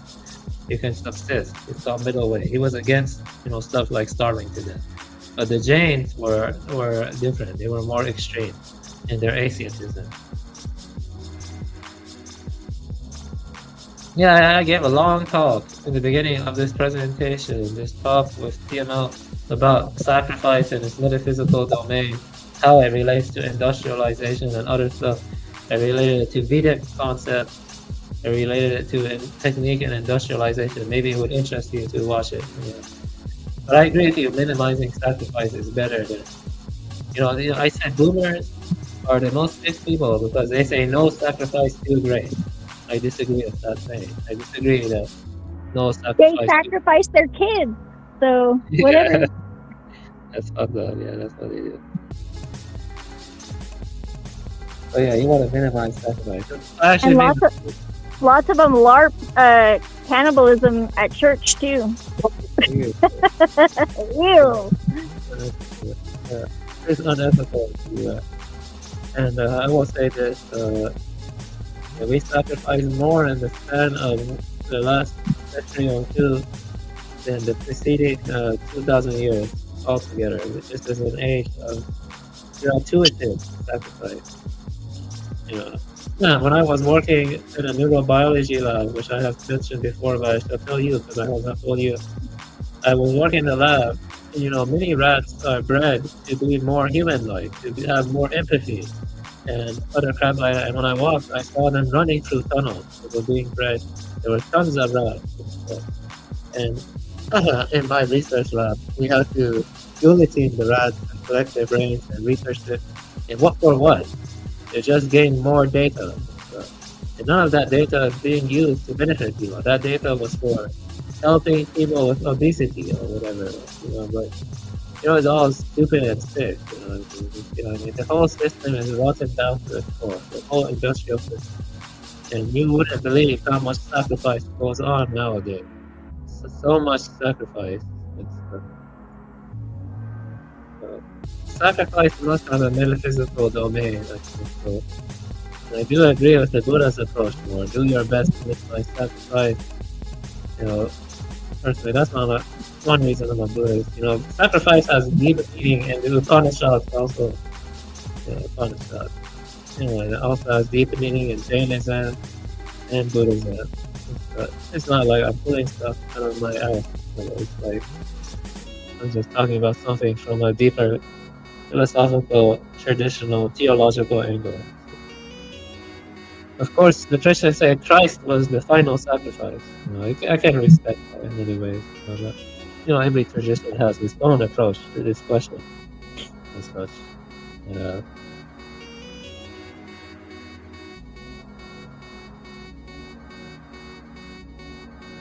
Well, I mean, what does he mean by he's the final sacrifice? Who's that? Yeah, I'm not gonna defend it. I'm not a Christian. I'm just saying I respect it. I can respect past. I do not agree with both of them. Well, I mean, I would think that that's opposed to Buddhism, is it not? Because the Buddhists are saying that you can achieve enlightenment on your own, or if you live a certain way. But Christians are saying that you're born a sinner and that you need an external savior to believe in, and you don't even need enlightenment. Yeah, they're incompatible. Ultimately, they're irreconcilable. That's correct. Exactly, what you said was 100% correct.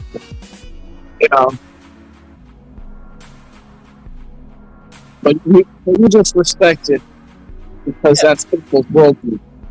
Yeah, can't you respect stuff you don't agree with? I mean, I don't want to play fights with people I disagree with.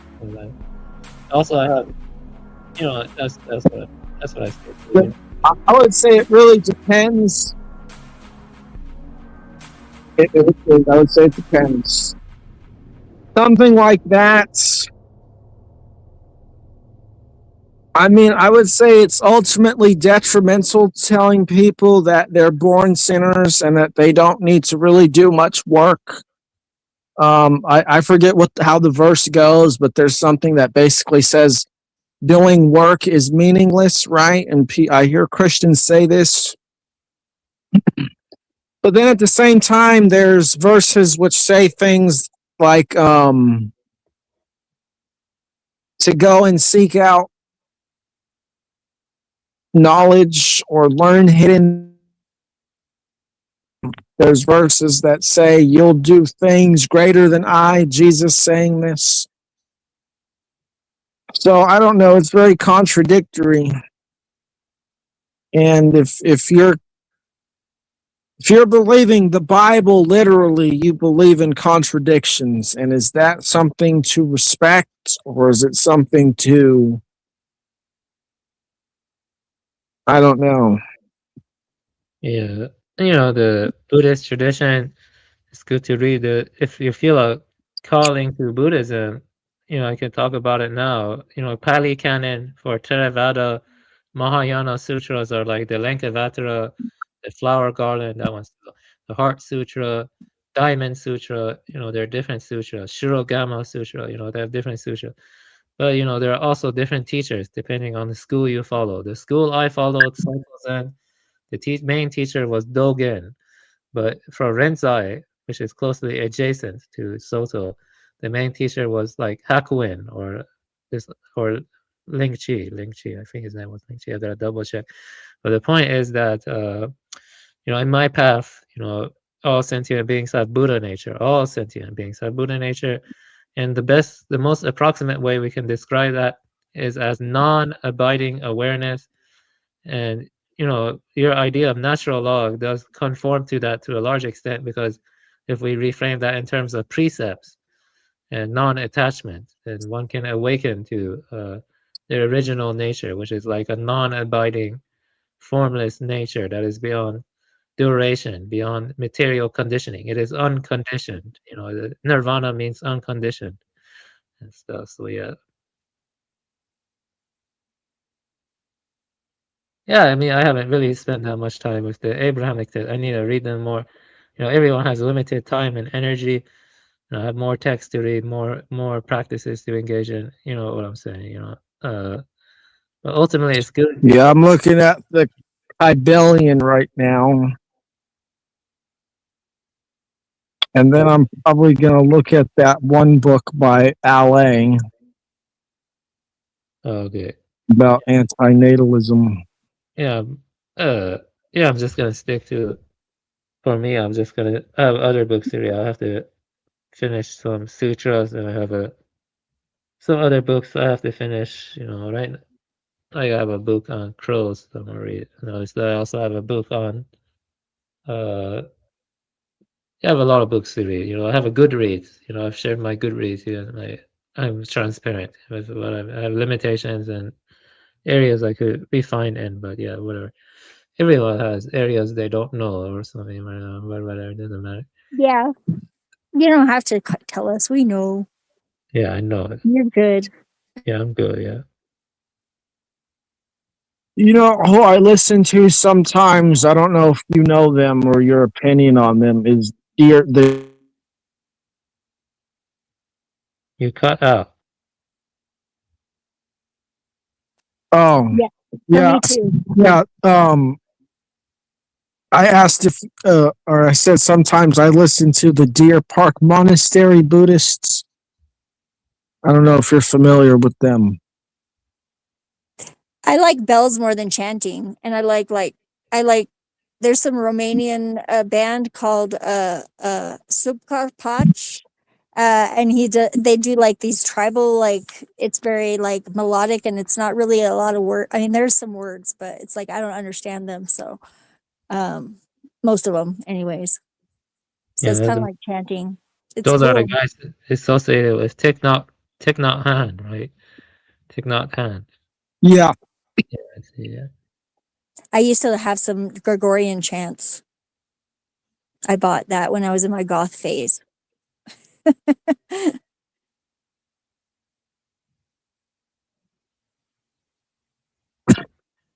It's gonna be May Day soon. It is. That's my mom's birthday. Which is a day for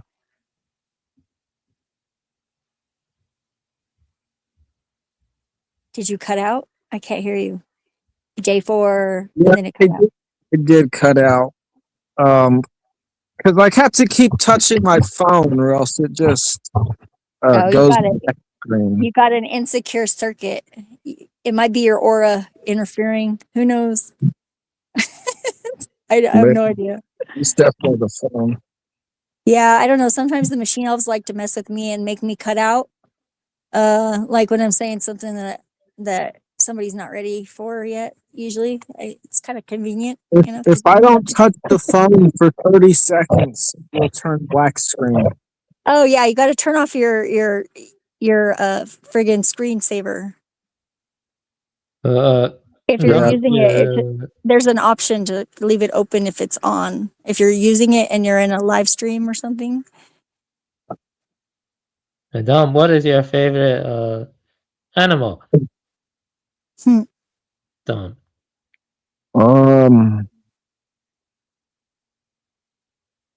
I don't know.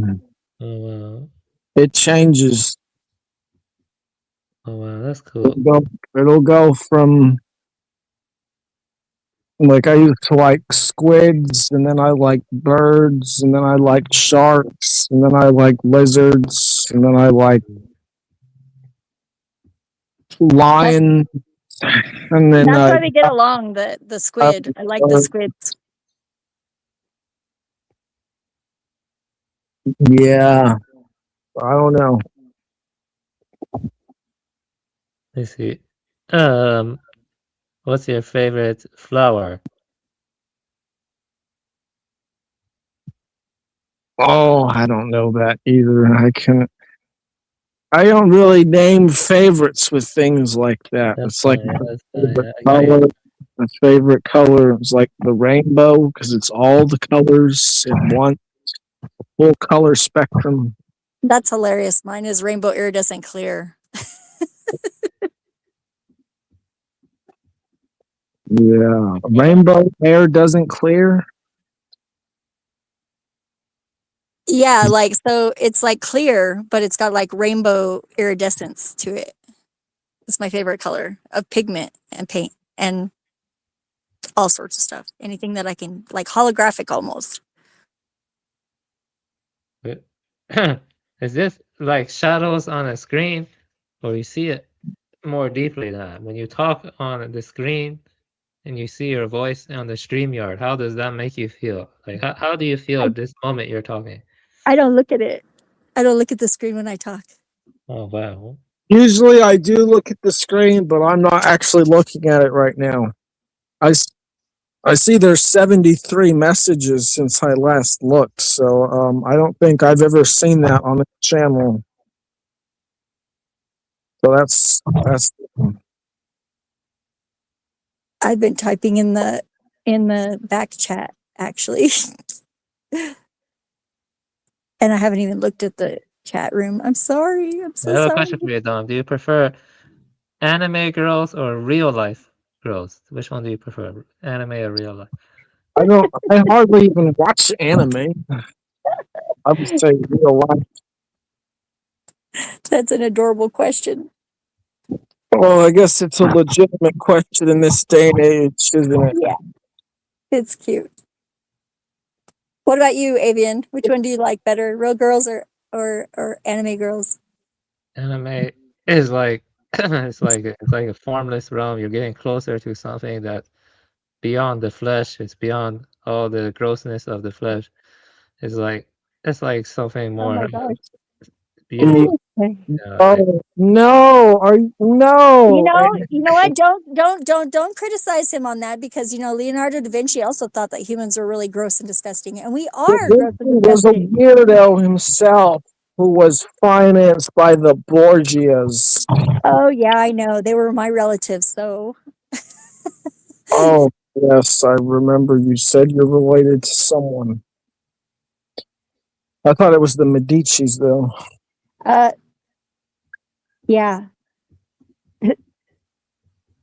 Was it them or the Borgias? They're related to each other as well. Oh man. Yeah, that's what they did. That's how the Medicis got big. But anyway. Yeah, I would disagree that. Yeah, I like real girls too. I would, so yeah, I might be biased. I mean, I don't see how two-dimensional drawings or animations is closer to the essence. Well, maybe he's sensing something of a spirit in it. Like that's a possibility too. I don't know. And it is like there are like I have an astral form, and my astral form is like nothing like my physical form. It's like I'm much taller and I have like red hair usually, like parrot red. Is it an anime girl? Well, not really. I really like started like imagining this character would be my astral self, but it was like almost like what I already was in dreams anyways before I figured out that other people couldn't lucid dream because it was like yeah. Some people can, but it wasn't natural. I didn't mean to cut you off, but That's okay. when I imagine, and not my astral form, because I think that's something. My higher self or my spiritual self, that is the basically the eternal individual, which I come from. I don't really think of anything in like a shape. See, I like have like this fractal form that's like my energetic form, and it's like also like sort of like a cuttlefish in a way. It's like melded.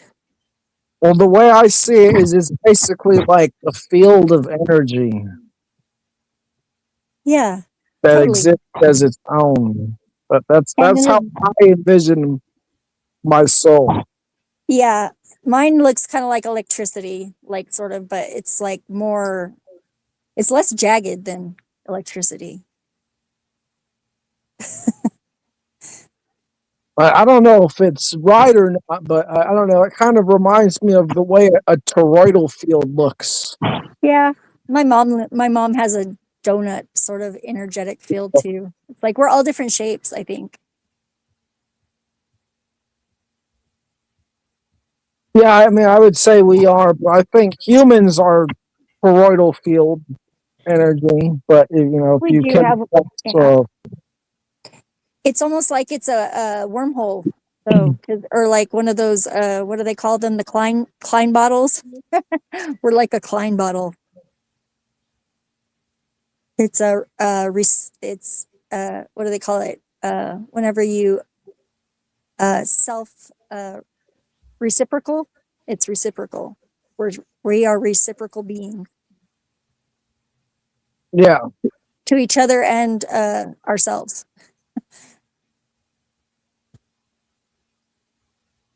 Simultaneously. Sometimes. Probably always, but just sometimes in our awareness. Let me ask you something. I feel like this is something I believe that good people, when they realize other people have good intentions, they wish the best for them. They never wish harm upon them. You see what I mean? But bad people, when they see, even if someone has good intentions, they don't care if they don't wish the best for them. Would you I agree? am neither of those. I wish I'm the neither of best those. for everyone who has good intentions in life. But of course, I don't have the power to do that. See, You and see, I wish would you good say intentions that? on everybody, even Would the you ones say that are bad. the people who have bad intentions, or I mean, what was I gonna say? Would you say that's good? Like what I said, like the bad people, they don't care if you have good intentions. Like the Epsteins, they see innocence as something to transgress, something to exploit. You know, you get what I'm saying? Like, you have any comments on that, Dom? repeat the last sentence again. People like the Epsteins, when they see innocence, they want to transgress it. They want to exploit it. Yeah, they want to Oh exploit. yeah. Now, I was watching someone say they read in the Epstein file because that's all we can do. No one can read all of them. Because they were saying that one of the reasons that they try to do this stuff is to create a poltergeist. Because when they do all this bad stuff to underage girls, there's going to come a point, and they said probably around age 15 or 16, when the girl realizes what was done to her was wrong. And this creates a large amount of anger based off of the trauma that was input into her by her abusers. Yep. And And when usually yep. this trauma creates a poltergeist, they say. Sometimes it can. Young girls are notorious for creating poltergeists. I actually had a neighbor that had one that had to held a ghost hostage. Uh, yeah, it's a very interesting story. People might probably not going to believe me, but his name was Dave. He was a suicide victim. Oh, sorry, I didn't mean to say that. He unalived himself. Oops. Edit. Sorry, TML. I didn't do that on purpose. I've noticed a lot of people are actually being able to say it. And as long as we keep it poetic, it's okay. It's poetic. Yeah. I watched something. I don't know why, but lately I've been watching cop things. I watch those too.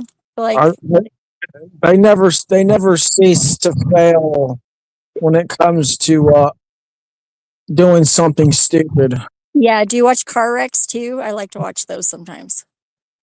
Like the accidents, like people like driving a tractor up a hill and freaking the tree falls right on the tractor or it rolls over, like, because gravity.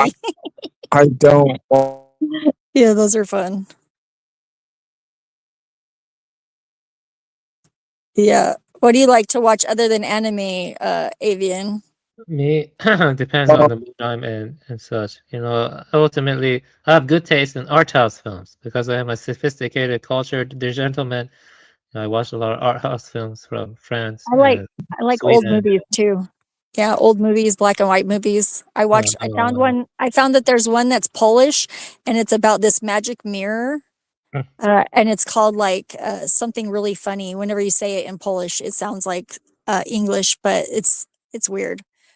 It's like something like it sounds like retarded a little bit, but it's yeah. It's Tvardsky's mirror. Yeah, that's what it is. That Tvardsky's sounds mirror. familiar. Yeah. I like the film director Andrei Tarkovsky. Tarkovsky is Russian. Yeah. His films tend to have a lot of depth to them, some symbolic significance. Yeah, I like Uh, Russian opera. I like Russian opera a lot, actually. Do you like Russian lacquer? The artwork is called Russian lacquer. Look it up. It's very I'll fascinating. have to look it up. I'm not familiar with it, but I may be familiar with it without knowing what it's called.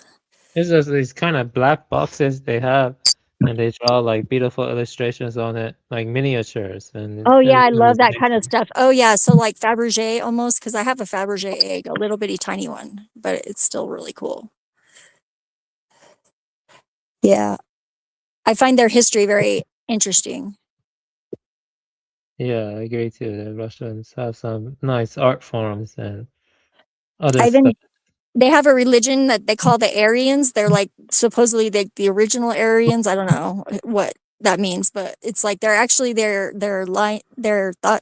thoughts on like gods and stuff actually line up more with like Hindu or Buddhist beliefs more so than they do Christians, but they're considered Christian, I guess. Well, Archean was in Russia. The Archean Aryan had a settlement there that was strong. Yeah, they spell Aryan differently though, but it sounds exactly the same when they say it. Phonetics is a thing. It is. It is. That's why metaphors are so useful.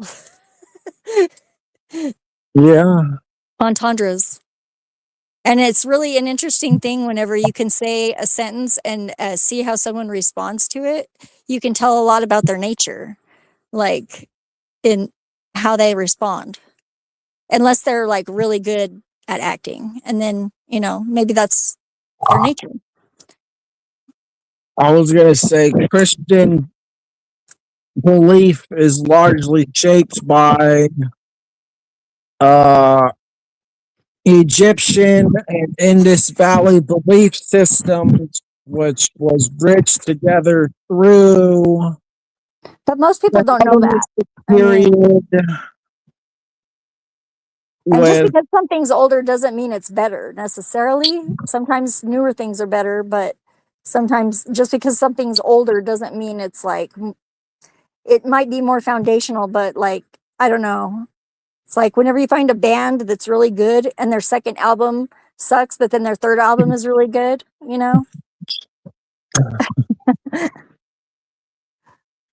yeah, that's and their first album's still the best one. But That's kind of exactly what I was just gonna say. Actually, because, Yeah. I was gonna say they had Mithras before Jesus, but there was actually a guy between them who was basically the second album, Serapis, Yep. and Serapis was a Hellenistic version of. What was it? It was either Cyrus or some sort of sun cult. And And you that's- said you were reading the Kybalion. I see there's all those phonetics. Because there's also the Sibylline Oracle and the Oh yeah, Dom, remove your avatar is not showing to everyone. If you want to, you can I remove can it see and it. put it back up. It's not showing on the stream. Your avatar, Dom. Yeah, I can see it right now. But Not in the stream. If you go to the stream, you cannot see it. oh yeah, on the TV. Yeah, if I was watching it on the TV like I usually do. It was Yeah. doing that last time you were here too, actually. Well, Yeah, that's what they call it, Archaeum. But it's like also they said that it's Aryan. One of them was. Oh yeah, I actually have a Russian lacquer pin that I got from Scott's mom. She brought it back. I wanted to tell you that actually, since you asked me. Yeah, that's cool stuff. It's yeah. really pretty. I like their like little dishes. I was looking like I like to look at things online that I could make, and I was like, I wonder if I could make some boxes like that. Like little lacquer boxes. Yeah, it's fascinating stuff. Yeah, definitely. I do Yeah, resin art and stuff too with boxes, like, and I decorate. I have boxes and boxes and boxes and boxes. I should sell them because I have nothing to put in them. Yeah, it's cool. I just think they're fun to make. I'm just gonna get off right now. Goodbye. Whoa. It Yeah. was nice talking to you. I appreciate your presence and your contributions and your input. I want Yeah, you to peace, realize John. that you are. Yeah, it's always good. I want you to realize that your life always has self-worth. Never let anyone tell you your life is worthless. You know, your life has self-worth. You are enough as you are, Yeah, that's right. however you want to be. Yes. All we have to do is remember who we are. Yep. Remember Well, the team. And then if nieces. we are And that, then then why do we nieces. got to remember? We just got to be. And then nieces. Yeah. Yeah. How to be is what we're trying to remember. I think. All right. Well, I'll see you guys again. Yeah, peace, homie. Yeah, we'll be back on tomorrow. But yeah, blessings, brother. I always have so much fun. Maybe not. Later. Bye. Maybe not. All right, so we'll basically close this out. I appreciate you guys. Yeah. So, what do you guys want to say to these people? You know what I mean? I say the But- total equals Y, question mark, to be. That's why we're here, to be. But what are we supposed to be? Got to think about it. Wow. That's it. Love you guys. Bye. Yeah, bye. Blessings. Yeah. What do you say, brother? You know, yeah, yeah. What I have to say, that's a very broad question. You know, so let me think what I have to say. Oh yeah. It Yeah, take makes your me time. like it. Yeah. You know, lately, life just feel like a dream to me. Sometimes I wake up and I just see fractals or something. I don't know what I see. I just feel weird. You Right. know, and a lot of stuff going on in my mind. I ask, should I read this? Should I read that? Is what I'm doing sufficient? Is what I'm doing enough? What can I be doing to better my life, to better community or society, and other things like that? It kind of gnaws at me.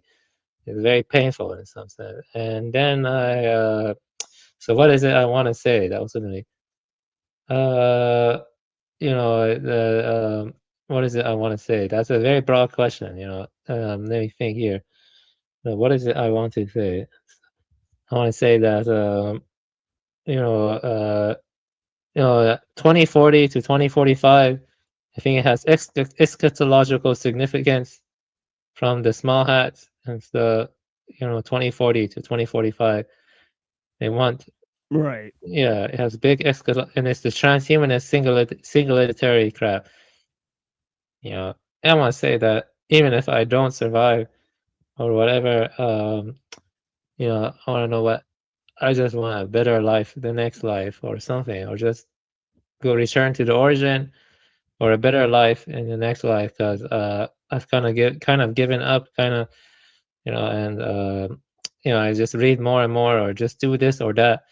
You know, what can I do to truly help people, help society or nature? I don't know anymore. I just have to prepare for death in some way. So what I have to say is that, ultimately, no matter how many people come against me, no matter how people slander me, I will never lose my self-worth.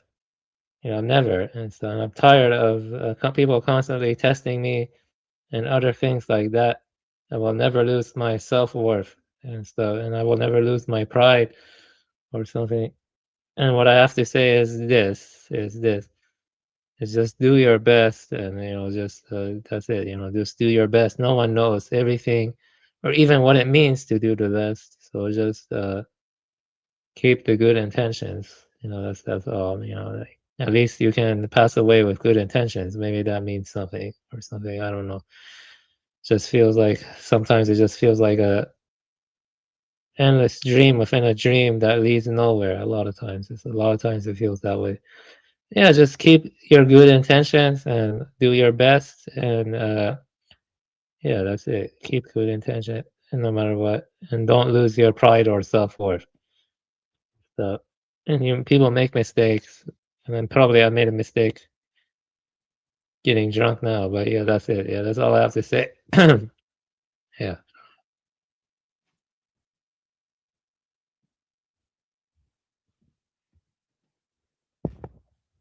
Okay, well, great speech, Buddha. Blessings to you and to all the people here that are watching. Of course, I'll have a lot more to say because we'll be back early tomorrow, right? We'll be talking about Nietzsche, right? It'll be sort of an unconventional beginning to the show, right? Now, for Saturday, I've created a new intro for the show, right? So make sure to look at Saturday for the new intro premiere. Okay, we'll be premiering a brand new intro to the show, and also, obviously, you know, we have lots of new discussions to explore in terms of the material. Now, I laid out the general direction that we're going in, right? We're going to be exploring a new work by Skolomowski. We're going to be looking at Ellul and Mumford and their critiques of technological society and the technological world civilization.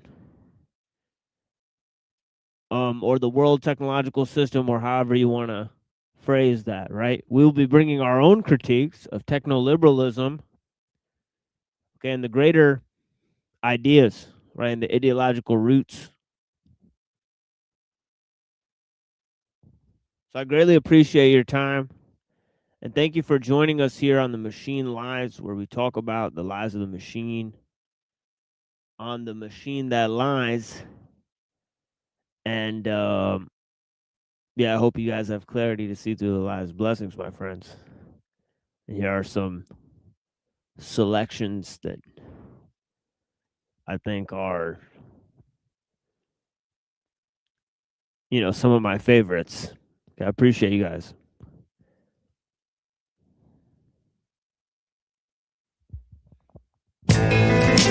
Yeah, Scaramanga, Al-Jabbar, Ashkar, saying Jabbar L, saying the Darwell, you know, moving in ships and chariots, come through Sagittarius, can't stand me though, why? Hey yo. Now surely, Scara ain't the one that jest with to enter.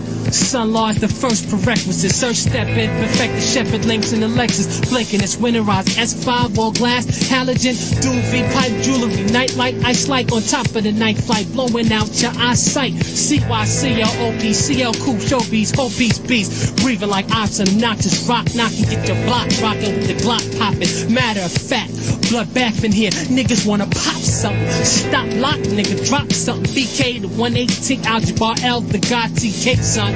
Rape casually, OTB summit. Some say it's gun spit the loudest, that's just the proudest. Blockheads chit chat, chump, wanna get crunk, the Glock 10 spit at him. Unbearably tall, sun sweat, and all that, but I'm above the young games. Experience behind the gun name for larger targets. Revolver lock wits on kids like the chamber. Who want another banger? Think that's Dibzo, and I'm Scaramanga Shala, outfitted and Ralphlin and bounce with it. I could come out with it, so cool out. Young niggas, 30-year-old niggas with guns that can knock the fool out of niggas. Son niggas when the jewels out, nigga. Nick Jules, big tools, spit jewels, rip through your top banana. You Tony Montana with statue. It's only my cannon, scab spit arrows, illest album reporter. Jabbar as Falco, Sunlar's count dough, long dough, big cars, fly jewels. Yo son, count slow. Counts. Excellent whiz puller, Uzai L fuller. Wrist blades like a cruller, sitting on deep dish donut. So what? Fills the flow nut, floss nut. Dimes call me pro nut, the pro cut, low cut. Valley wave century, millennia, posed up new vile, smelling Asiatic. Crazy wild, swelling niggas with tactical, max spit, critical. Beat down, the God Al-Jabbar L will see clowns and 3 pounds of Bengal. We lounge with crinkle, singles, me not. eat and live. Keep my people surrounded with that evil. Jabbar L, motivational character, powerful, all-seeing, understanding, knowledge, infinite being. Looking through the canon of scholars, Nikon, Bison, Tyson Eyes, wise one, thoroughly attributed to shine is directional line, the pattern bearer. Saturn wearer is the 7-eye, Gemini, heaven eye, sight observer. Night like this, the revolver burn up, mortal felon, 4-4 leave, your portal swelling. Orca welling, that means the snorkel we wear, bearing emblems of Taurus. Is this the Browns North Cut 10 shot? When gems hot, send dots up and down, navigational, sun launch travel, space station, cellular communications, I'm telling you. Big jewels, big out. tools, spit tools, spit jewels, rip through your top banana. Your Tony Montana, what's that, Joe? It's only my cannon, scab spit arrows, illest album recorder. Jabbar as Falco, sun large count, yo, long dough, big cars, fly jewels, your son count slow. Count slow. Thoughts beside a light when fire desire is a Cyrus life. The Amin Ra shine thorough like a Benz car. Jim Jiu-Jitsu, me my pen transform into a pistol. Bristol Harvey, Ye Taste 8-pounder. Weight a hammer spray, standing on Manor Rays in Tampa Bay. Lamp on waves, Polar damn the damage of the gamma rays. Sun large, Vanna stay neutral. Sway juice crew, bloodbath 4-page blue through.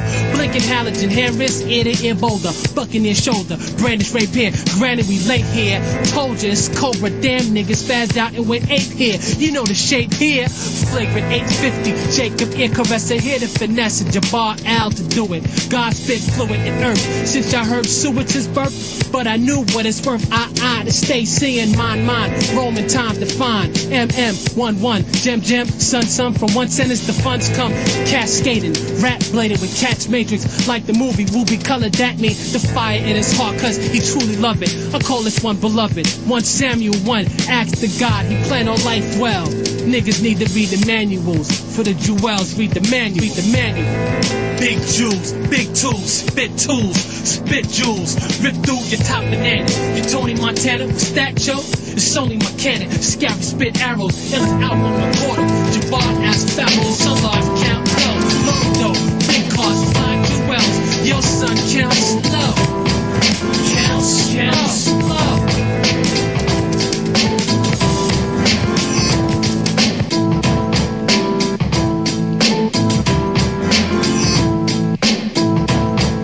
War explodes into the backcountry. There is a phantom Indian chief in the wilderness, this machine at random. My anthem, imaginative, ravenous, malicious, find the origins of heaven and hell and the symbols that represent them. The Italians built a great metropolis on a lagoon. In time, great train disasters boom. While creatures wrecked the town, many battling MCs are shot to death, a multitude in a room. After stealing information from the Atlantis database, I make a great escape. The struggle for mob leadership leads to an endless cycle of murder and blood feuds at a later date. DEA agents patrol the 1,800-mile Mexican border. A group of rock climbers must prevent mercenaries from using a destructive weapon. 88 tales of horror. Dr. Frankenstein creates a soulless monster from cadavers and tries to hide it from the old world. The wind turned a cold swirl. A Morocco gypsy sold pearls. The bomber pilot awakes alone after a crash. His aerial danger. Police and archaeologists remove skeletons from a burial chamber. From the city to the woods, or when the sun shines good, the robot tank once a spectre where a graveyard stood. Yo, from the city to the woods, when the sun shines good, the robot tank once a spectre where a graveyard stood. Perhaps you and your friends are never seen again. The ghost of a lovely lady, the tall grim reaper in the wind. Bruce Banner seeks an antidote for a bacteria contaminating a desert town. A civilian plane carrying a movie actress is later shot down. A bitter ex-convict makes a capture man a slave, a lesson hard nailed. An alien creature must be destroyed after a government plans to use it as a weapon fails. Before their time, ancient technology, rain, snow, and then hail. A group of people who have telekinetic powers, dead men tell no tales. Apache warrior, Cherokee warrior, no book written is scarier. Paleontologists, students, and forest rangers encounter a legendary creature in a deeply wooded area. Dark as a pilot, I ran my aircraft into an enemy bomber over Los Angeles, preventing the destruction of California. On the hillside lies your grave, all covered with begonias. On the mic I smashed, causing a train crash and stampede with such words. Strange bargain, schoolhouse, from Alfred Hitchcock to Birds. A dark space station captain is accused of an intellect harm. We step off the street and shoot you 40 times to the restaurant. From the city to the woods, or when the sun shines good, the robot tank once a spectre where a graveyard stood. Yo, from the city to the woods. When the sun shines good, the robot take one suspected where a graveyard stood. You're a planet whose orbit straight too close to a black hole. None shall escape or remain in a desolate plateau. Be consumed by my savage sword, the man from a mountain hollow. Lyrically blown away in depression and misery from withdrawal. Whenever a season when a storm gathers, explosion in the cold crime. You are here to document the stress and reality of military life during wartime. I am the Holocaust, a burnt offering on the cliff, a fatal risk. To leave you none to remain in the black hole's gravity, decimate your escaping shits. Argues the existence of extraterrestrials in the days of the needle. Work evil threats to tear apart the robot takes home planet and enslave its people. Grave robbers steal thousands of artifacts from archaeological sites, museums and private collections. I'm a celestial being brought alive to perfection. A war machine to battle the evil unseen esoterical troopers. Engineers overcome yet preserve natural obstacles while paving the way toward America's future. The distance between the target and the launch point is crucial. Samurai, the elite warrior class, holds the reins of power in Japan for more than 700 years, and now I shoot you. From the city to the woods, and when the sun shines good, the robot tank once suspected where a graveyard stood. Yo, from the city to the woods, when the sun shines good, the robot tank once suspected where a graveyard stood. From the city to the woods, and when the sun shines good, the robot tank once. Yeah, you know what it is, man. Same shit, ain't nothing changed. Out here getting it, doing what I'm supposed to be doing. Mind on my business, you know what I'm saying? Get my money. What up with you, ain't that good? Alright. Is that right? Yeah, niggas better go handle that thing. Do what you gotta do, man. Handle your thing, boy. May the good Lord bless you with everything you hoped and wished for. Bless you. May you live a long life, make long money, sleep good at night. I do. I wish you nothing but the best. May you love real deep, may you laugh real big. I pray your enemies fail, and you ain't never gotta spend time in jail. May you travel safe and meet good people along the way. I hope you know you one of a kind, and you ain't gotta be like them, you're just fine. I wanna see you become wealthy, and more important than that, stay healthy. Godspeed, and pray you never had to lock horns with peace. Oh hell no. Peace be with me, the dark and the light angels protect me. That's right. Life is about balance, you try to be cool, but sometimes it gets violent. Peace be with me, the dark and the light angels protect me. Life is about balance, I'd rather be cool, but out here it gets violent. Out the shadows, let the moonlight shine on that. Keepers of the night, keepers of the holy. Rapping words, the spirit of the strong in me. I use the force, careful with that shit, baby. I feel I'm still learning my own strength. Sorry if I wasn't perfect when you thought I should have been. I'm just a work in progress. I encourage myself to be better and master the art. It's a long time coming, seemed like the other day I was just being myself, they calling me a late bloomer. And I don't know if that's a compliment or insult, and I don't give a fuck, really keep talking. Got 2 pair of watch like the Polo Kid. My time is so precious, why would I waste it? When a silly bitch like you would miss my chance to realize my greatness and become who I am. Baby, peace be with me, the dark and the light angels protect me. Life is about balance, you try to be cool, but sometimes it gets violent. Peace, peace be with me, the dark and the light angels protect me. Life is about balance, I'd rather be cool, but out here it gets violent. Cause I take my gun off before I pray. I don't have a problem with meeting God halfway. Yeah, we believe in a higher force, and may God be with you through this war. Shit real out here, man. Crazy out here, man. Peace. You have just been exposed to a range of propaganda devices used by the West to control, manipulate, neutralize, and anesthetize entire populations, its own and that of other nations.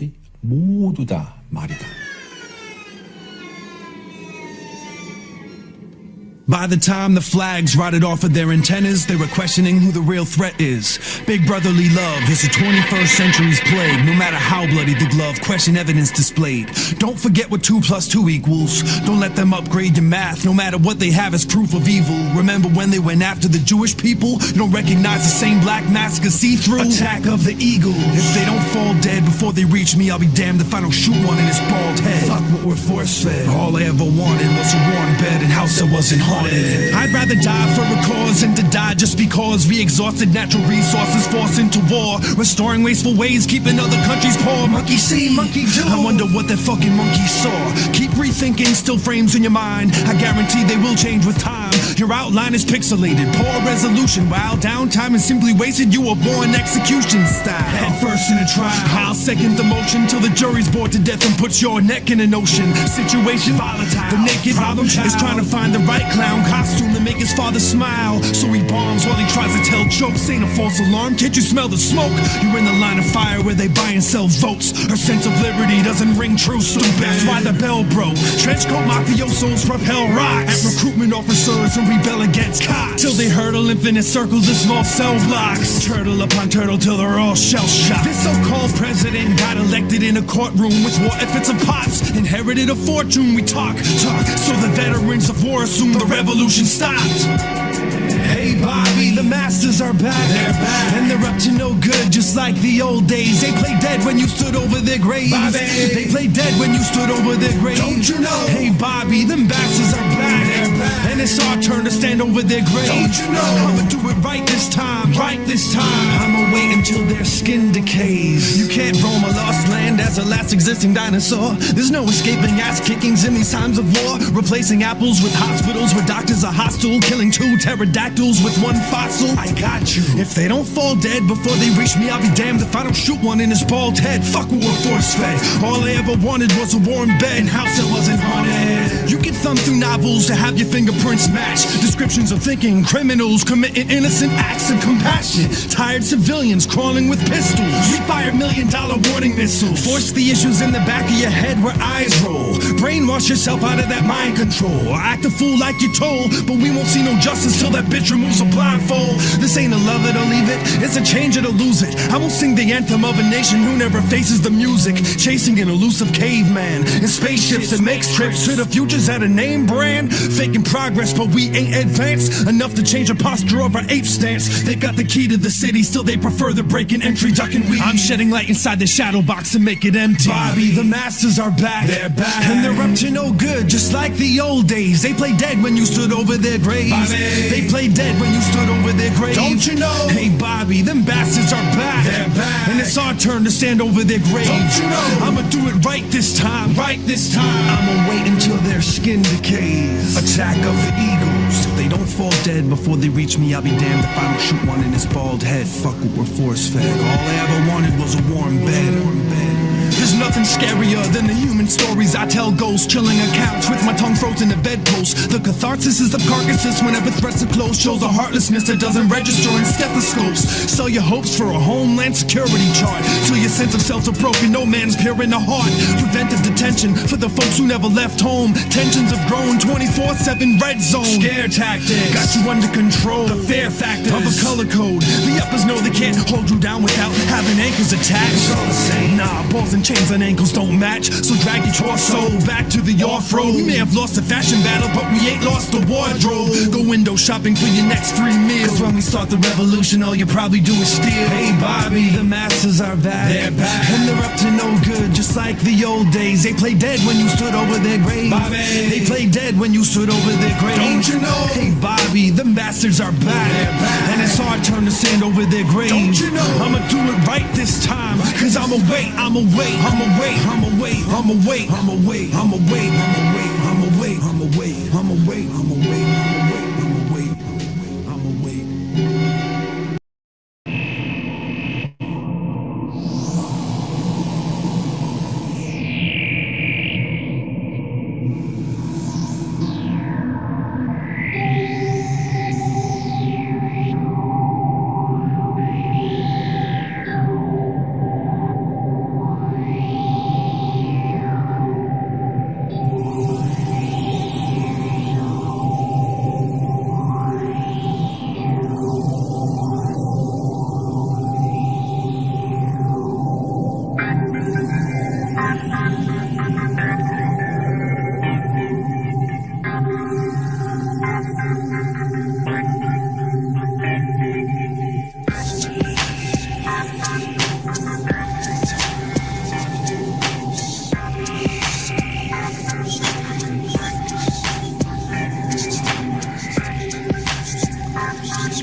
United text summoned life instead of death. Slumber cuddled up with the cousin undercovers of best fucking intentions. His grimace delivered clearer from mirror reflection. Up comes your hand from the lake and takes your neck flung down to the depths. Sunk funky and loaded, you float back to the top. God, luckily you notice. Reset button engaged, stay humble and focused. Maybe this time around you stay clear the hocus pocus. Don't externalize your enemies when entering your omens. The motion of souls does not discriminate. Assimilating emanations, influence limitations. Symbols meant to give you sages. Infinitely instrumental gifts from their credential cases. Infiltrate this wicked men's assembled matrix. But await, I give them hell, heaven sent, but it'll wait. This mental grace when reaching the crescendo. Spinning missiles, aiming rituals of imbeciles. Just typical, the simple planes. Convey insane and little brain. Faces of the general slain. Brand ship with lizard veins. Entering apprentices, just listen for the mythic language. Scattered by the Elohim. Demon scientists of ancient folklore. The story changes. Void faces of politrics. Living dangerous. Temples leaking on the battlefield. It's all the same to us as angel dust. Culture couldn't save another soldier if we tried. So we send to the furnace and refurbish the earth with life.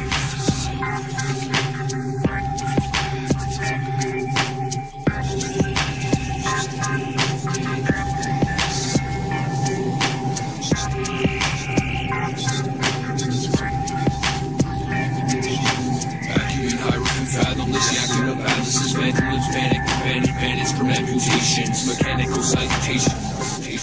Break you down like saliva. Nightlight for the Pied Piper, Sandman and the psilocybin cipher in the silence of quasars. Vacuum of brain form under rabbits rule. The magical, maniacal, majestic mankind animal. Assessing, analyzing, cool, calm, collecting artifacts of old. Letting go, dead and molded from the solar coats of comatose modern robots. So lost in soul oppression, stepping from the shadows of the Nephilim, begging for some melanin. Vested best was selling swift through elemental riffs and giving gifts from the conjured ones. Channeling the travelers, practitioners are washed in blood. Past the flood, a cocked gun. The Holocaust has all been run its course. Carnage bound carnivores converge under the god of war. Orpheus just torn to bits by morbid men who forced the doors of our cathedrals. Evil on assignment from ourselves. This koan suplex my sanity, just binding up the spells. If inglorious, victorious, afforded only time will tell. Time will tell. Altar of the dead son, dead son. Altar of the dead son, dead son. Altar of the sons, the altar of the dead son, red rum.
Governments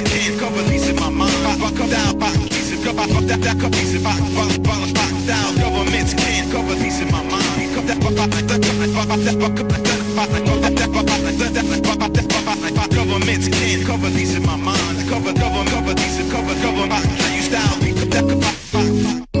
Please come down.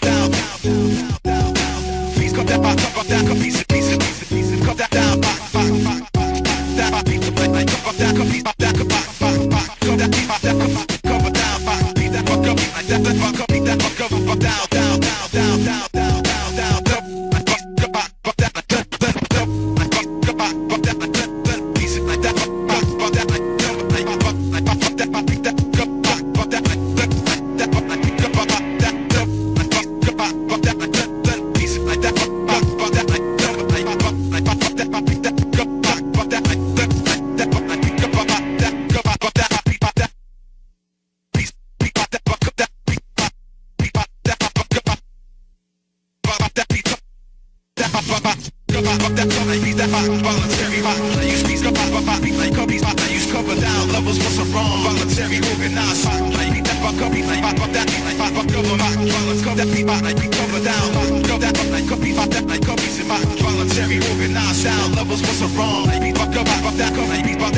Governments can't cover these in my mind. Cover these and cover I use style. Please come down.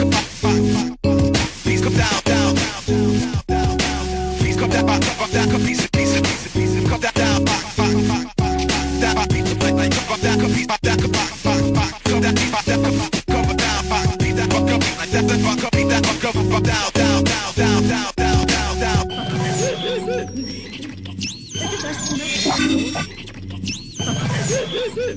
Down.